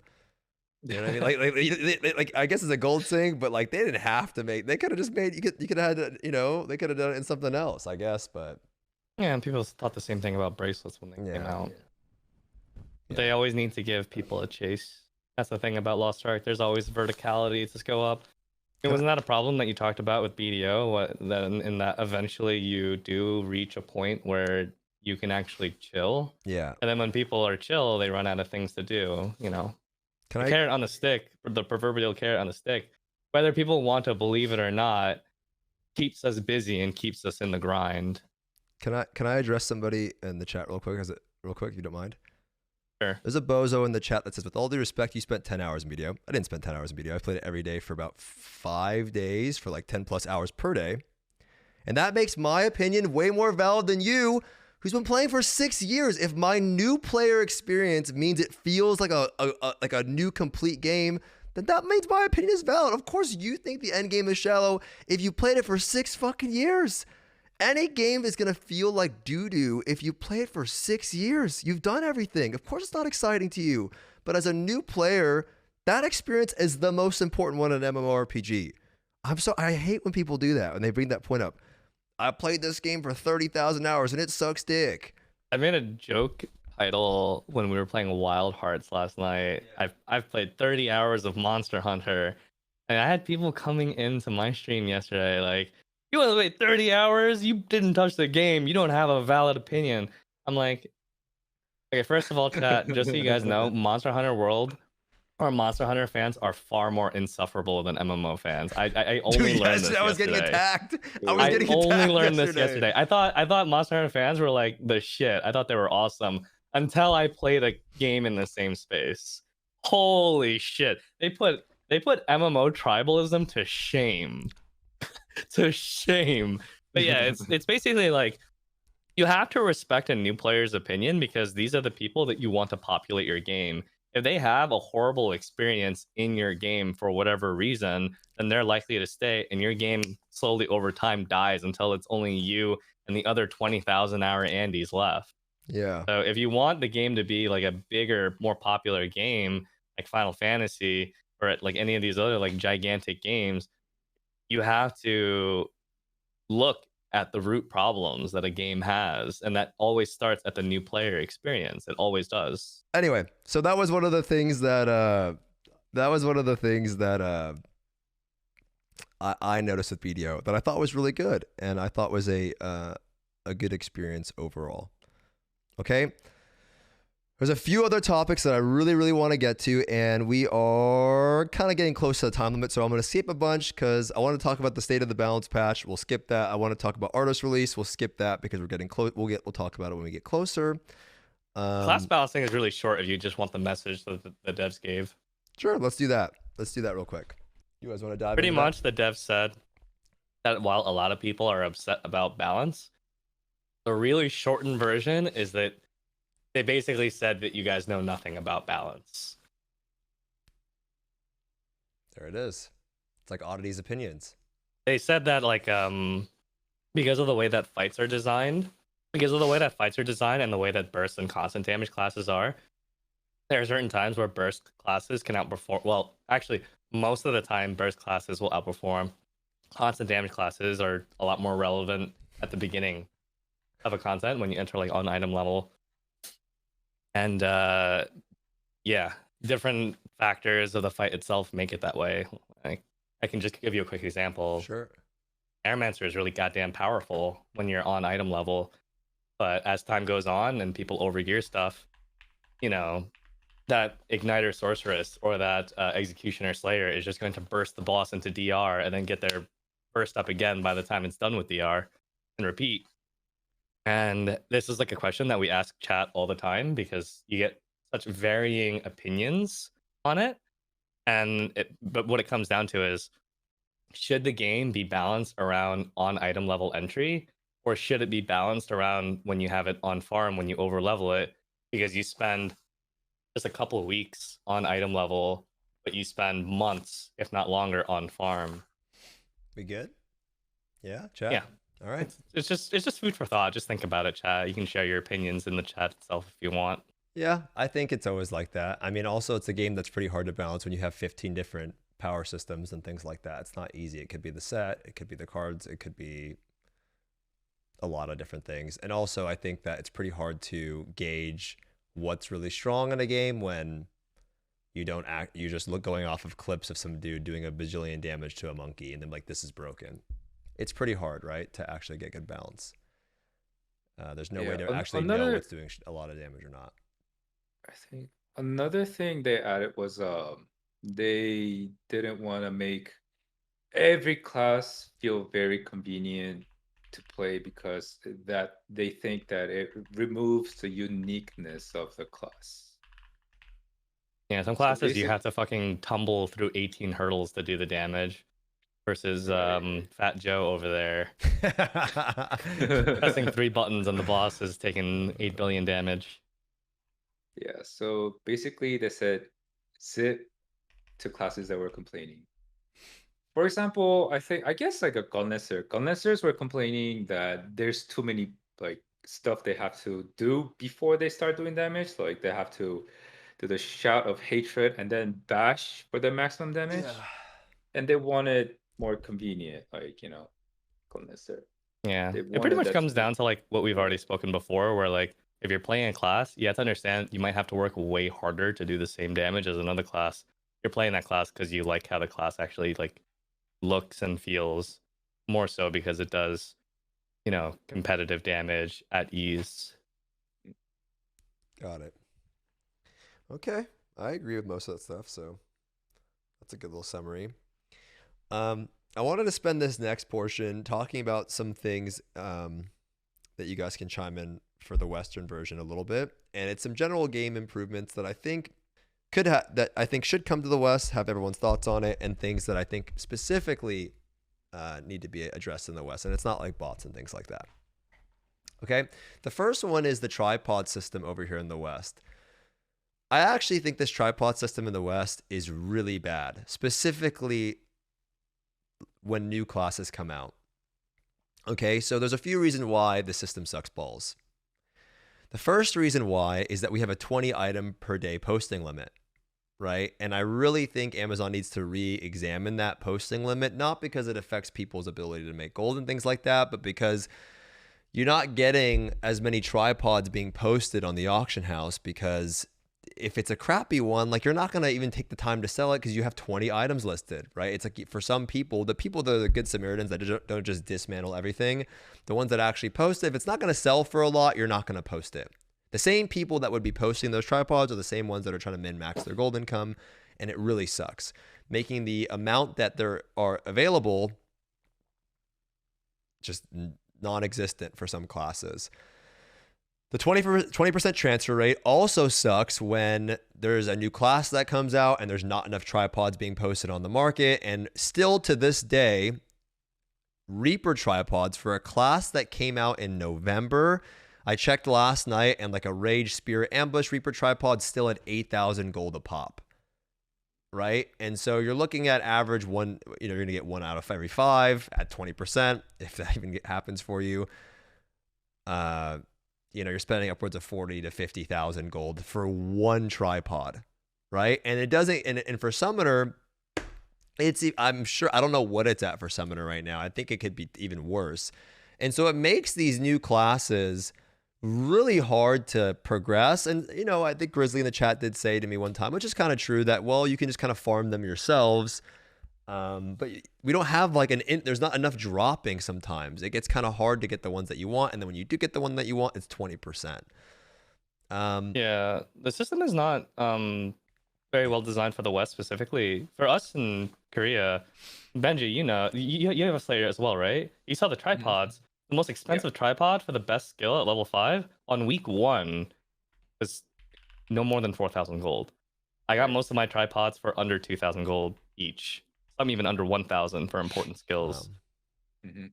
So while the new system is better for a number of attempts to get like a full 18 of level 5s, it's actually less than half. I did the math. The old system was over 1,100 Fions on average to get full level 5s. The new system is under 500. Yeah, okay. But that doesn't matter when there's not enough supply, because now instead of paying more for fions, you're paying more for the individual item. Because in the old system, a level 5 tripod was guaranteed to be given up to 3 different people, and it was guaranteed through the library system of saving it over. So in a way, there was a lot more supply back then, because every single item was guaranteed to give the tripod to 3 different people, pretty much, before being used up for attempts. So it works really well in Korea, where there's a shit ton of players, and so there's so much market activity that it drives down the prices quick. A little bit rougher in the West, where there's less players comparatively. And there's one more thing. With higher level chaos dungeons, you do get better chances at higher level tripods, like level 5s. So yes, technically there should be more as you get access to higher chaos dungeons, though it's not super noticeable, but it is noticeable. Yeah, I mean, I Actually, go for it, Benji. Take it. oh yeah, I actually did the test today. When I was raiding, not raiding Chaos Dungeons. I did it with my 14. I did 1 Chaos Dungeon or 2 Chaos Dungeon runs in a 1540 Chaos Dungeon, and 1 Chaos Dungeon run, or 2 Chaos Dungeon runs in a 1560 Chaos Dungeon. And in 1540 Chaos Dungeon, I got like 1 level 5 tripod. In 1560, I got like 3. I don't know how many you guys are getting in the West right now. I haven't played my NA. We have a pretty high chance of getting level 5s nowadays from our Chaos Dungeon runs. Mm-hmm. And that's at 15. That's at 1600, right? Dude, I never see a level 5 in my inventory. What is your highest Chaos Dungeon right now? Is it 1520? 1520. No, 1520. 1520. Yeah. Yeah. But I'm sure you guys could at least You get notice once in a a while, difference but- compared to when your highest Chaos Dungeon was. What was it before, Brel? 1490 or Was it? 1475? 1490. 1475. Okay. I'm Yeah, sure you can notice 1475, a it was, small it was. difference. If you can notice a small difference from 1475 to 1520, I'm sure you'll notice again a small difference from 1520 as you go higher to 1600. In any case, it just helps with supply a little bit. But yeah, I do agree that the system really does rely on a lot of players. Otherwise, you're spending 10,000 gold for a 20% chance. Yeah. Yeah, that does. I would just sell the tripod. Yeah, that one I would just sell them. I would just That's sell how the much good ass tripod. gold. do, man. And just use level 4s. No, but that's what people do on their Reapers, dude. They just make gold by selling these 8,000 gold tripods if they get one, and that's what they do. And so the problem, though, in our version, and I really hope that someone at Amazon is, hopefully listening. I hope Mr. Somebody out there. I hope they either see this or hear this. This is actually a really big problem that I think you need to report on, because you are splitting these regions up in 4 different ways. You have EU West, EUC, NA West, NA East, and these auction houses aren't connected. So the supply is really low, and this is not something that I personally believe Smilegate is going to figure out on their own, because they're not experiencing it. And it's not like something that Korean players are going to report back on. I personally, as a Western player, was hoping that the situation would suck ass for Female Berserker, and it doesn't seem like it actually did, right? So maybe at the start it was expensive, but they're never going to notice this like we will. And so this is something that we actually have to provide feedback on, because they need to, I personally believe, make a little bit of an additional change to the West, because if you're going to split these regions up, we're never going to have the supply when they just explode after a fail or a success, right? They just go away. So the supply is so low, and our markets are split up, so it's even lower. And so you either, and especially with these the class release cadence. Fuck yes, baby, let's go. Yes, that's the first time I one-shot that shit. Nice. Okay. All right, Candace. Yeah, so Yes. no more. Yeah, okay. But especially with these Candace. classes, it's too expensive, man. It's too expensive. It's going to remain that expensive. People are going to be selling them. They're not going to be using them. We're not going to get enough of them, and it takes too long. You need to give out you need to make a change to give out more level 5 amulets. Level 5 amulets when classes release, not level 4s, level 5s, or give us an because you've made other changes like Caligos and things like that, right? Or Carl, you need to increase. We don't have that. I know. We'll get it eventually. But they've done stuff for us specifically, right? That they're aware of, right? Player feedback. Carl sucks. We're on him for too long. Here's some real player feedback. We would love to see an increase on some of the tripod drop rates or more amulets being released throughout the game. Not like 2 level 4s. We need some level 5s for these newer classes because it's just too hard to get them. It sucks, man. I don't even want to make classes, because it's like, dude, it's so expensive to get these level 5 tripods. And it's a huge source of your power that you're just time gated on by a massive margin. So they're never going to know about this unless we report the feedback because they're not experiencing this over there in their version. It's something that's unique to our version. That's really troublesome. I would say that, yeah, it's a system that you're supposed to progress. Technically, you're supposed to progress on it slowly over time. Yeah. But we do not take it that way. We all, like, a lot of players try to get level 5 tripods, and if it's just not available for your class but it's available for another class cheap, that's fucked because that person has access to their higher potential of power but you do not. And that's really problematic. It is. Some classes in Korea, they can get their tripods for under 300 gold for a level 5, and then there's other classes where for certain skills they have to pay several thousand. And that's pretty rough, and it just comes down to like supply. Striker LTS was like 50 gold today. With the Slayer release, we got 3 level 5 tripods. Yeah, I remember. You know, maybe with a new class in the future, maybe they'll give you. I think they should give out level 5s instead of level 4s, like Stoopzz said. Well, the thing is, man, is why it's especially problematic is because when a new class comes out, everyone gatekeeps the shit out of it because it does no damage for a long time in comparison to these other classes. And part of it's the tripods. You know what I mean? It takes a long time to get these tripods, and every time a new class comes out, Scouter does 0 damage, Reaper does 0 damage. And I know you could argue that maybe they don't do the most, but it happens, right? Every Arcana does no damage because it takes so long to get these tripods. And it's like, fuck, man. What if you really want to play this class and you're getting pooped on because you do no damage? I know Scouter, people are gonna say Scouter, but my whole point is if you're able to get some of these progression systems knocked out at least a little bit faster, it would make playing those classes more fun. And you can't help but notice that the gatekeeping shifts from class to class to class. It really does. It changes every time a new class comes out. Before, people are like, I'm not inviting Arcanas, I'm not inviting Destroyers. And then it changes, right? People are more inclined to invite Arcana, does more damage. People are more inclined to invite Destroyer, does more damage. And so I think getting those tripods is pretty helpful.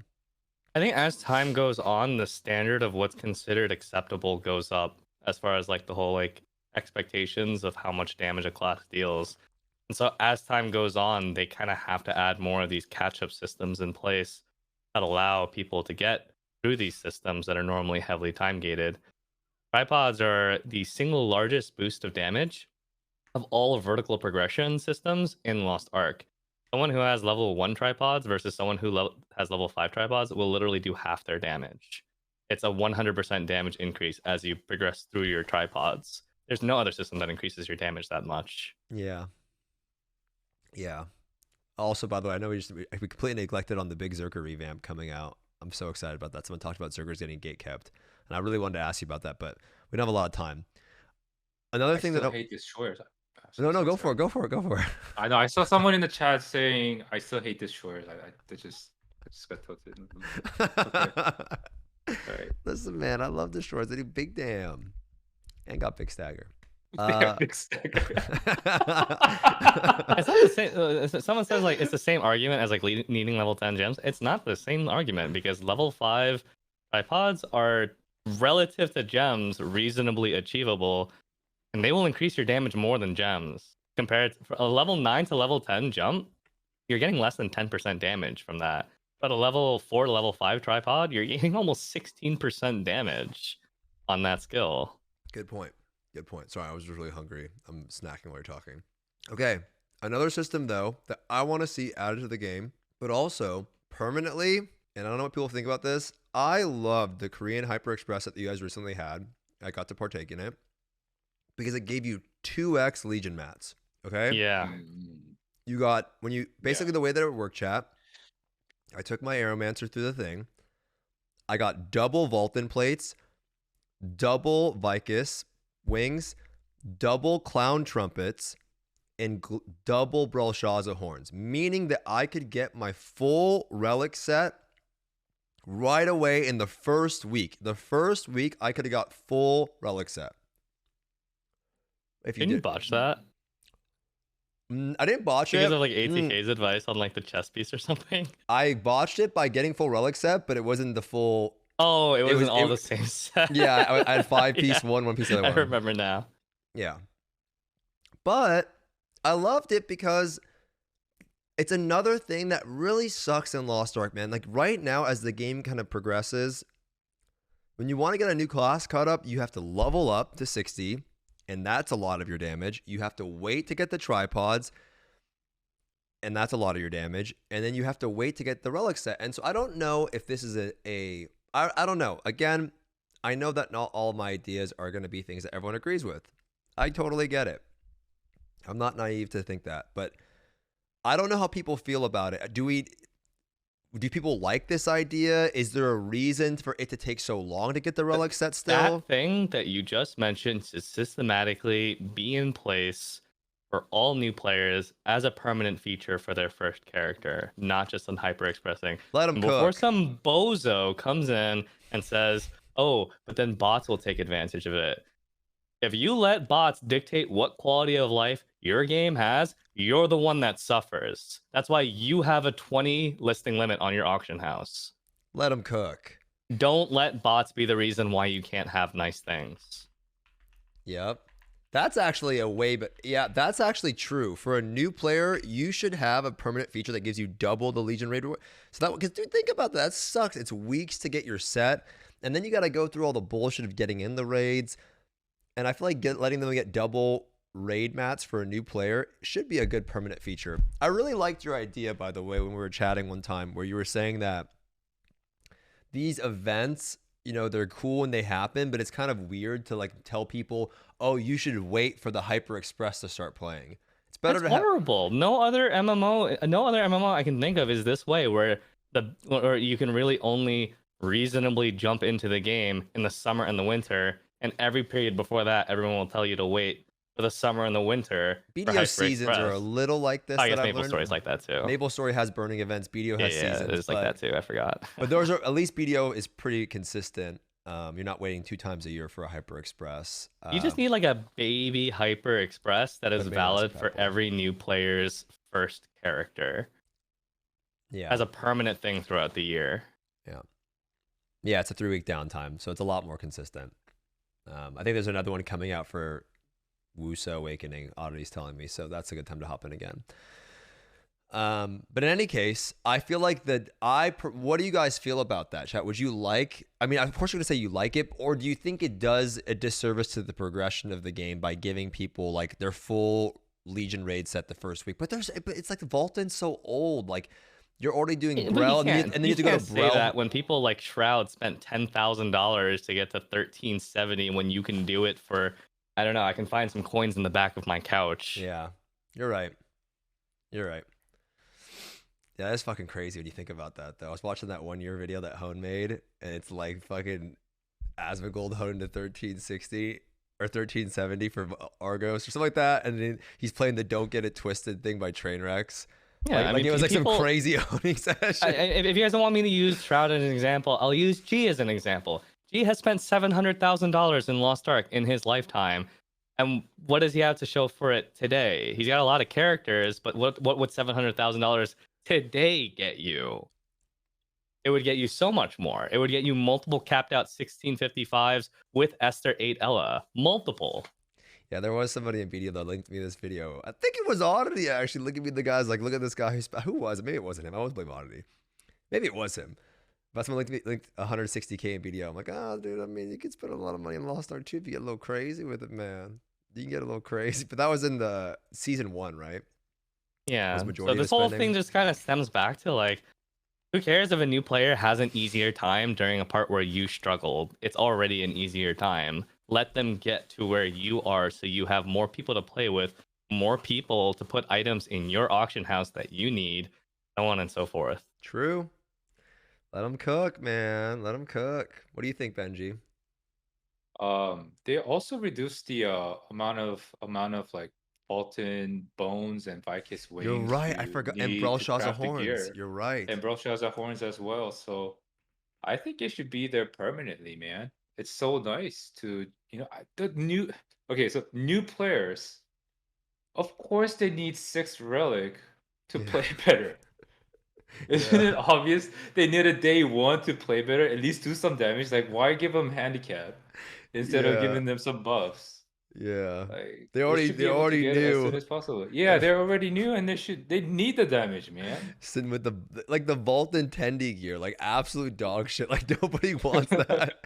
You know the Vault and Tendons gear, the little tendies, man. Ain't Yeah, nobody using that shit, man. The the B Argos gear. set or something. Yeah, Yeah, nobody even knows. It's like 2% yeah. more damage. Actually, it's a little bit more, I think. But yeah, I mean, the Hyper Express was just this time around. It was so good. It wasn't just that either. They gave EXP potions, and that was another big deal because getting to Yeah. level 60 super time gated. If you're a brand new player and you don't know what the fuck you're doing, getting to level 60 can take a few months, and Yeah. that gates you out of 15% of your damage. 15%. That's an entire extra engraving that you're basically missing. Your time gating on. The Hyper Express gave us 50 million EXP in potions, which was a full level from 50 to 55.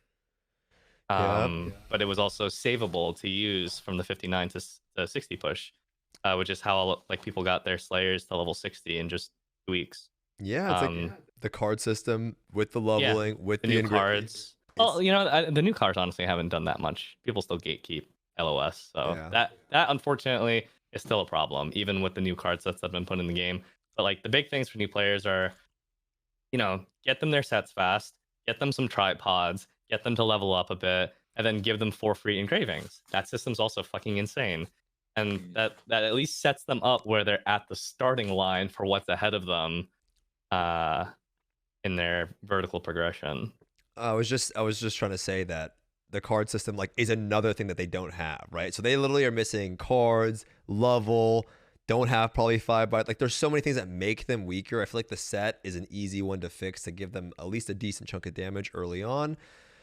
And the free 4x3 I thought was really nice. Stuff like that I just think we should try to implement into the game, make the new class experience a little bit better, along with the tripod system, right? Like these are things like somebody asked me like, oh, I really want to play this class. I'm like, oh dude, it's so expensive, and I just think getting rid of some of that and allowing people to have a little more fun and flexibility is a good thing. And they've already done it in a Hyper Express, so why not just give it permanently into the game?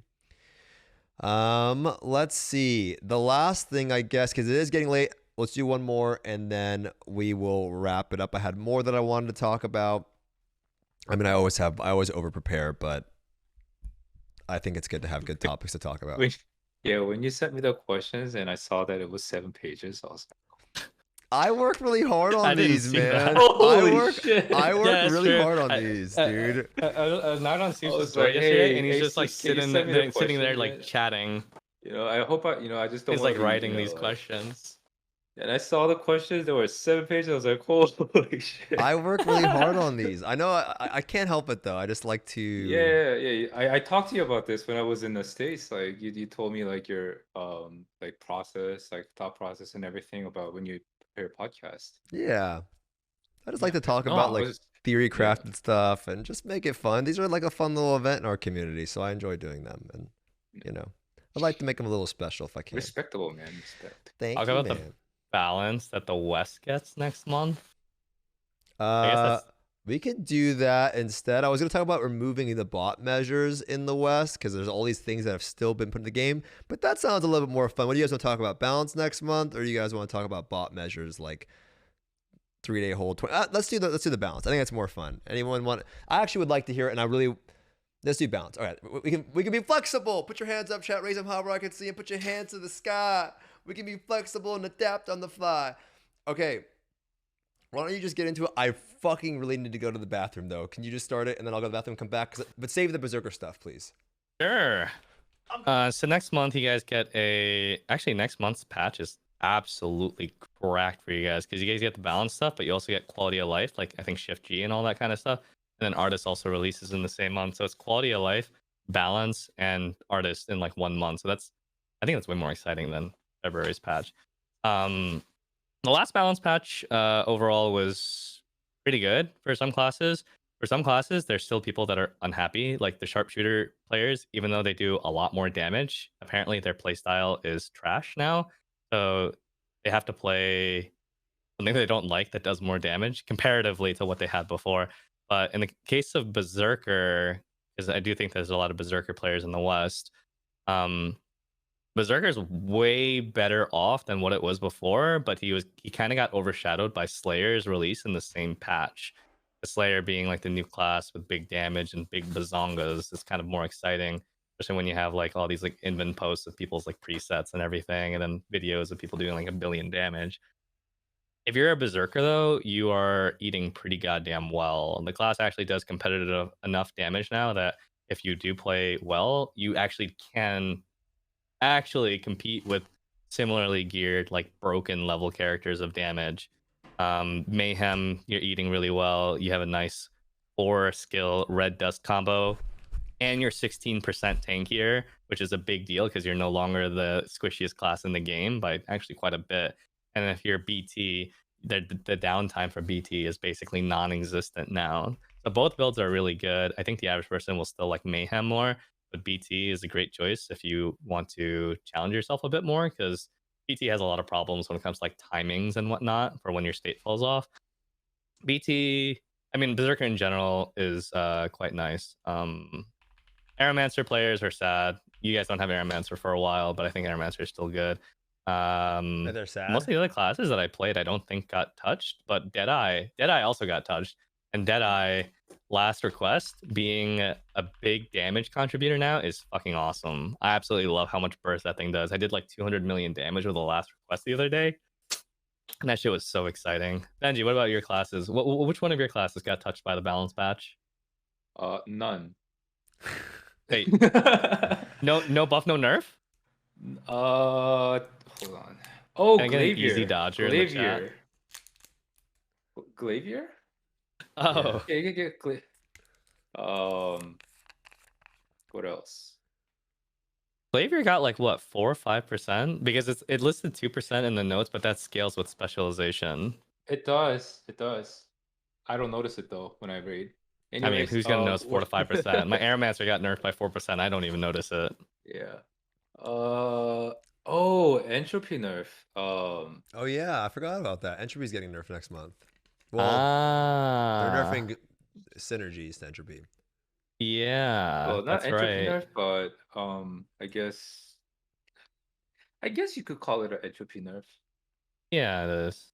Yeah.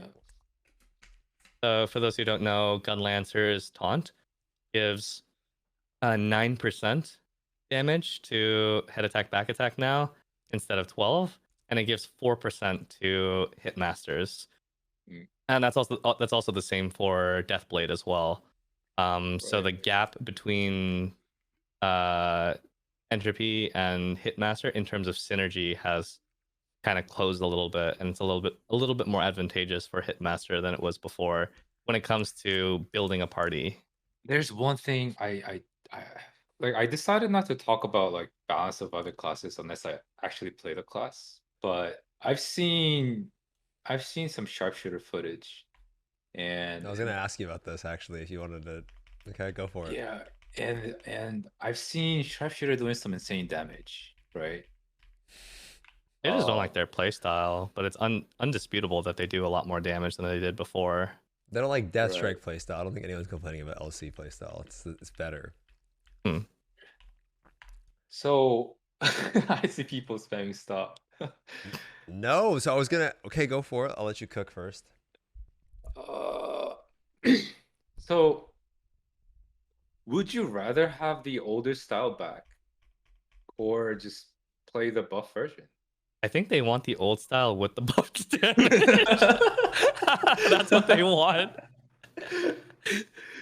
Well, I was gonna ask you which class community do you think complained the most about the changes and it ended up being fine? Aeromancer. Okay. But they don't play that class. Yeah. What do you everyone was putting the emote where you like lay down. What do you think, Benji? I think sharpshooter. I I mean, I mean, just okay, go for it. I'll let you go first, then I'll tell my story. yeah, okay, sharpshooter. If you can put out some damage, playstyle just like I think it just takes time getting used to the new playstyle. Changing builds. Some people, some sharpshooters have to change their builds, like buy new accessories and stuff like that.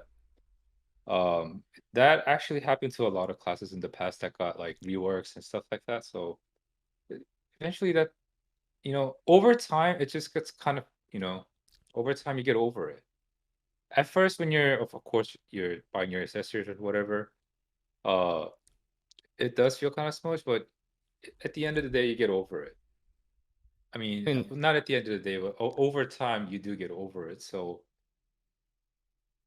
yeah, they have to work more for their damage, but you know who else has to work more for their damage? Entropy ooh, Pinnacle Glaviers.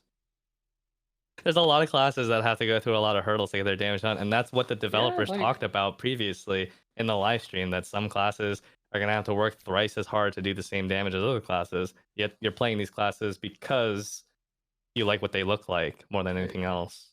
I know exactly what you're talking about because I have to spam 15 skills to match your 2 Doomsday Saint. Yeah, Like true. when I play my EO Sophist. I'm actually like snacking on some peanuts while I'm casting my Doomsday. I have to spam like 15 skills. I have to I have to make sure my skill goes off in time. So I press the same skill like 5 times to make sure they go off in time. And I have to do that like 15 times to spam 15 skills while a Saint does like 2 Doomsdays. So yeah, it's just, but I still like playing my Sophist. It's just something you get over, When the if sharpshooter you like changes the were class.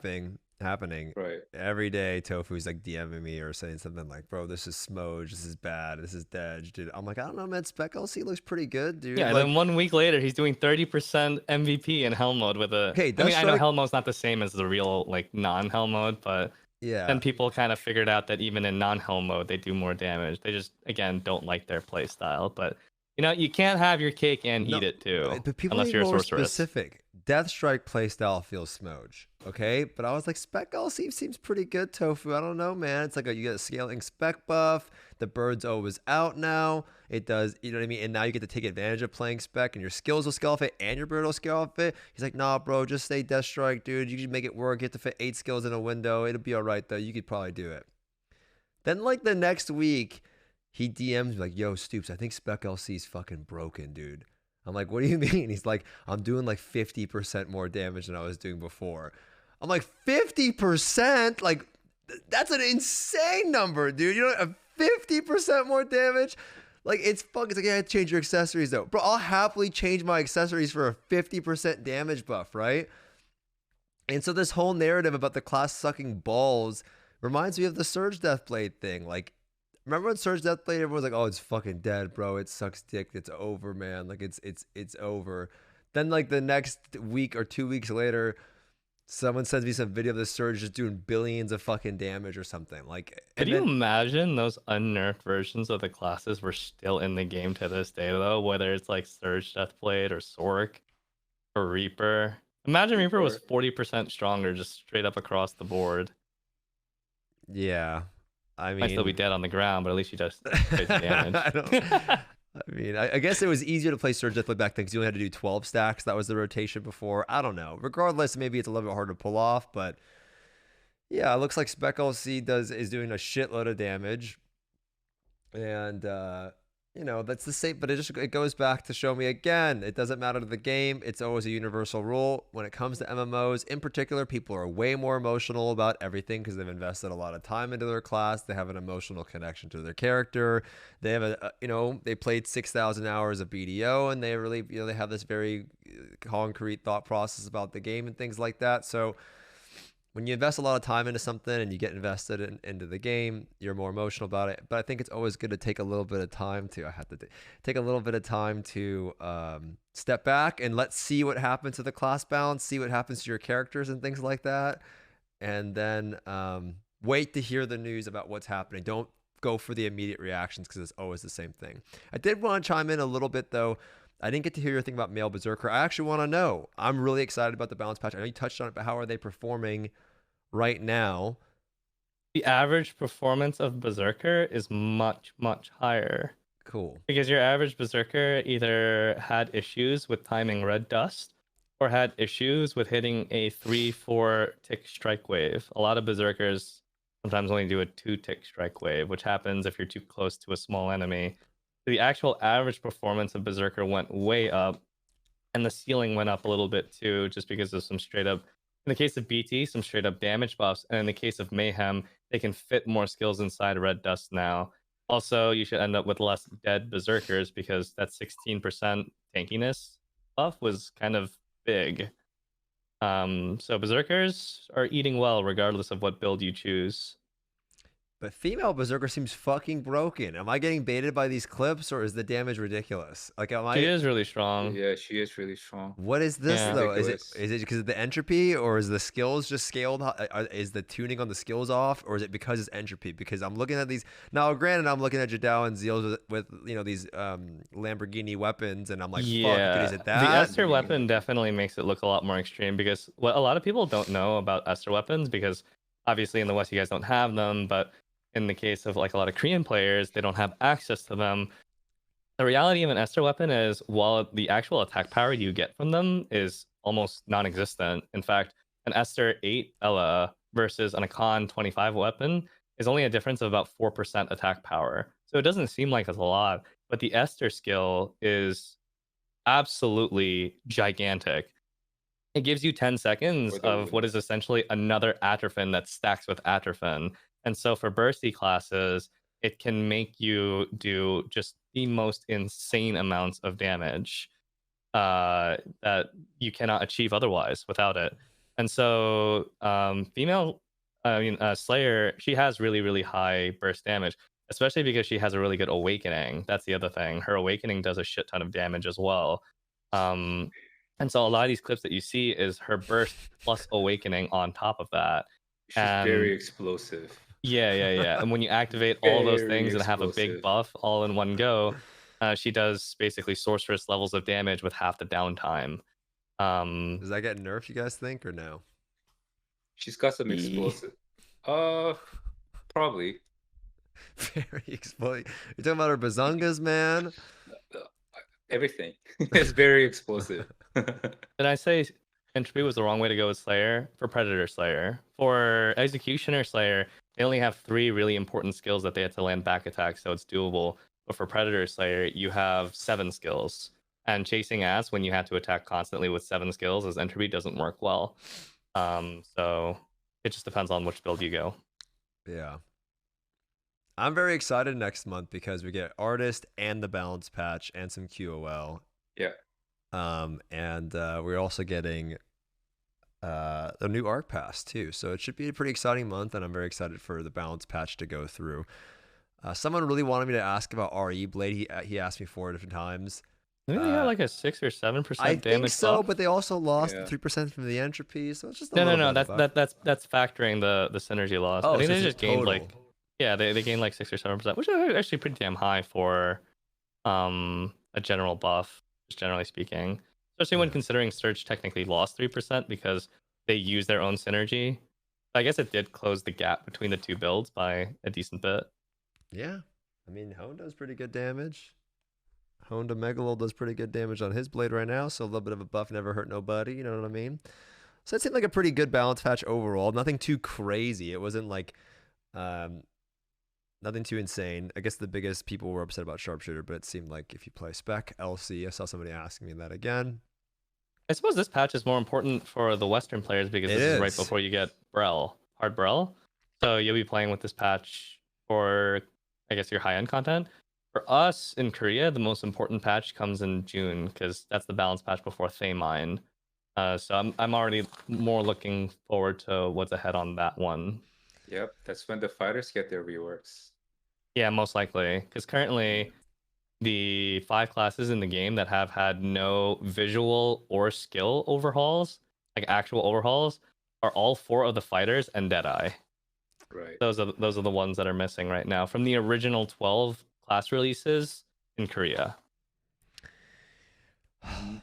Man, I really wanted to ask you guys about a lot of their stuff, but I think that's a good stopping point. It's 2 hours and 25 minutes, and I guess we'll just save it for another one in the future. There's some stuff about Algacia, and wanted to ask you about release timings and stuff, but you know what? Saint's got a doctor's appointment today, and Benji's tired as hell. It's fucking late as fuck over there, so I do want to give them a little bit of time to kind of go get their day started, but that's gonna do it for this one, you guys. Appreciate it. Can we give our guests a big round of applause? Benji and Saint, thank you guys so much for coming on. Benji, it was fantastic to see you, man. Much love. I'm always really excited to see you, and let's definitely chat a little bit more. You know, why don't you carry me through ArcCon and something like that once in a while, just so I can get to see you a bit more, because I'm always happy to see you, of course. And Saint, thanks for doing this and helping me go through the questions and things like that, and allow me to go into the bathroom and helping out with all that. And thanks for waking up early to do this. I appreciate it, man. Thank you guys so much. Yeah, thank you for having me, man. It was very good to be here. Yeah, man. Fun. You like my room, Benji? You like my nerd room, man? You like it in here? Oh, you're not gonna say you don't like it, man. Oh, you talk some shit, man. Leave my goddamn anime figures alone, man. You son bitch, man. Anyway, listen, man. I have a question.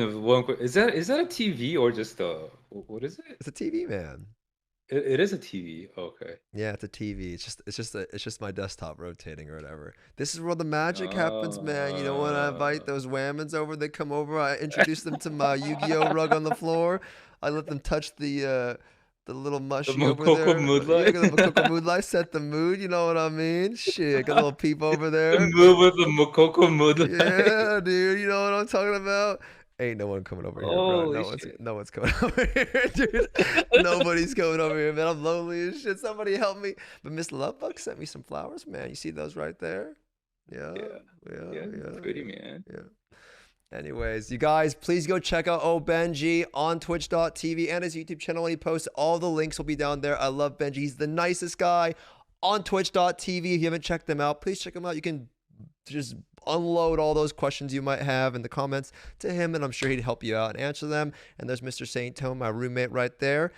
You can go ahead and check him out on his information listed down below or somewhere here on the screen. I'm sure you'll see it. Thank you guys so much for tuning in, and as always, we really appreciate it. I got some stuff to do for my birthday stream tomorrow. I have to prepare for a +20 weapon honing session and a bunch of juice, but in any case, this is it for the YouTube frogs. Everyone say goodbye to them. Everyone say goodbye to the YouTube frogs. They're very cute.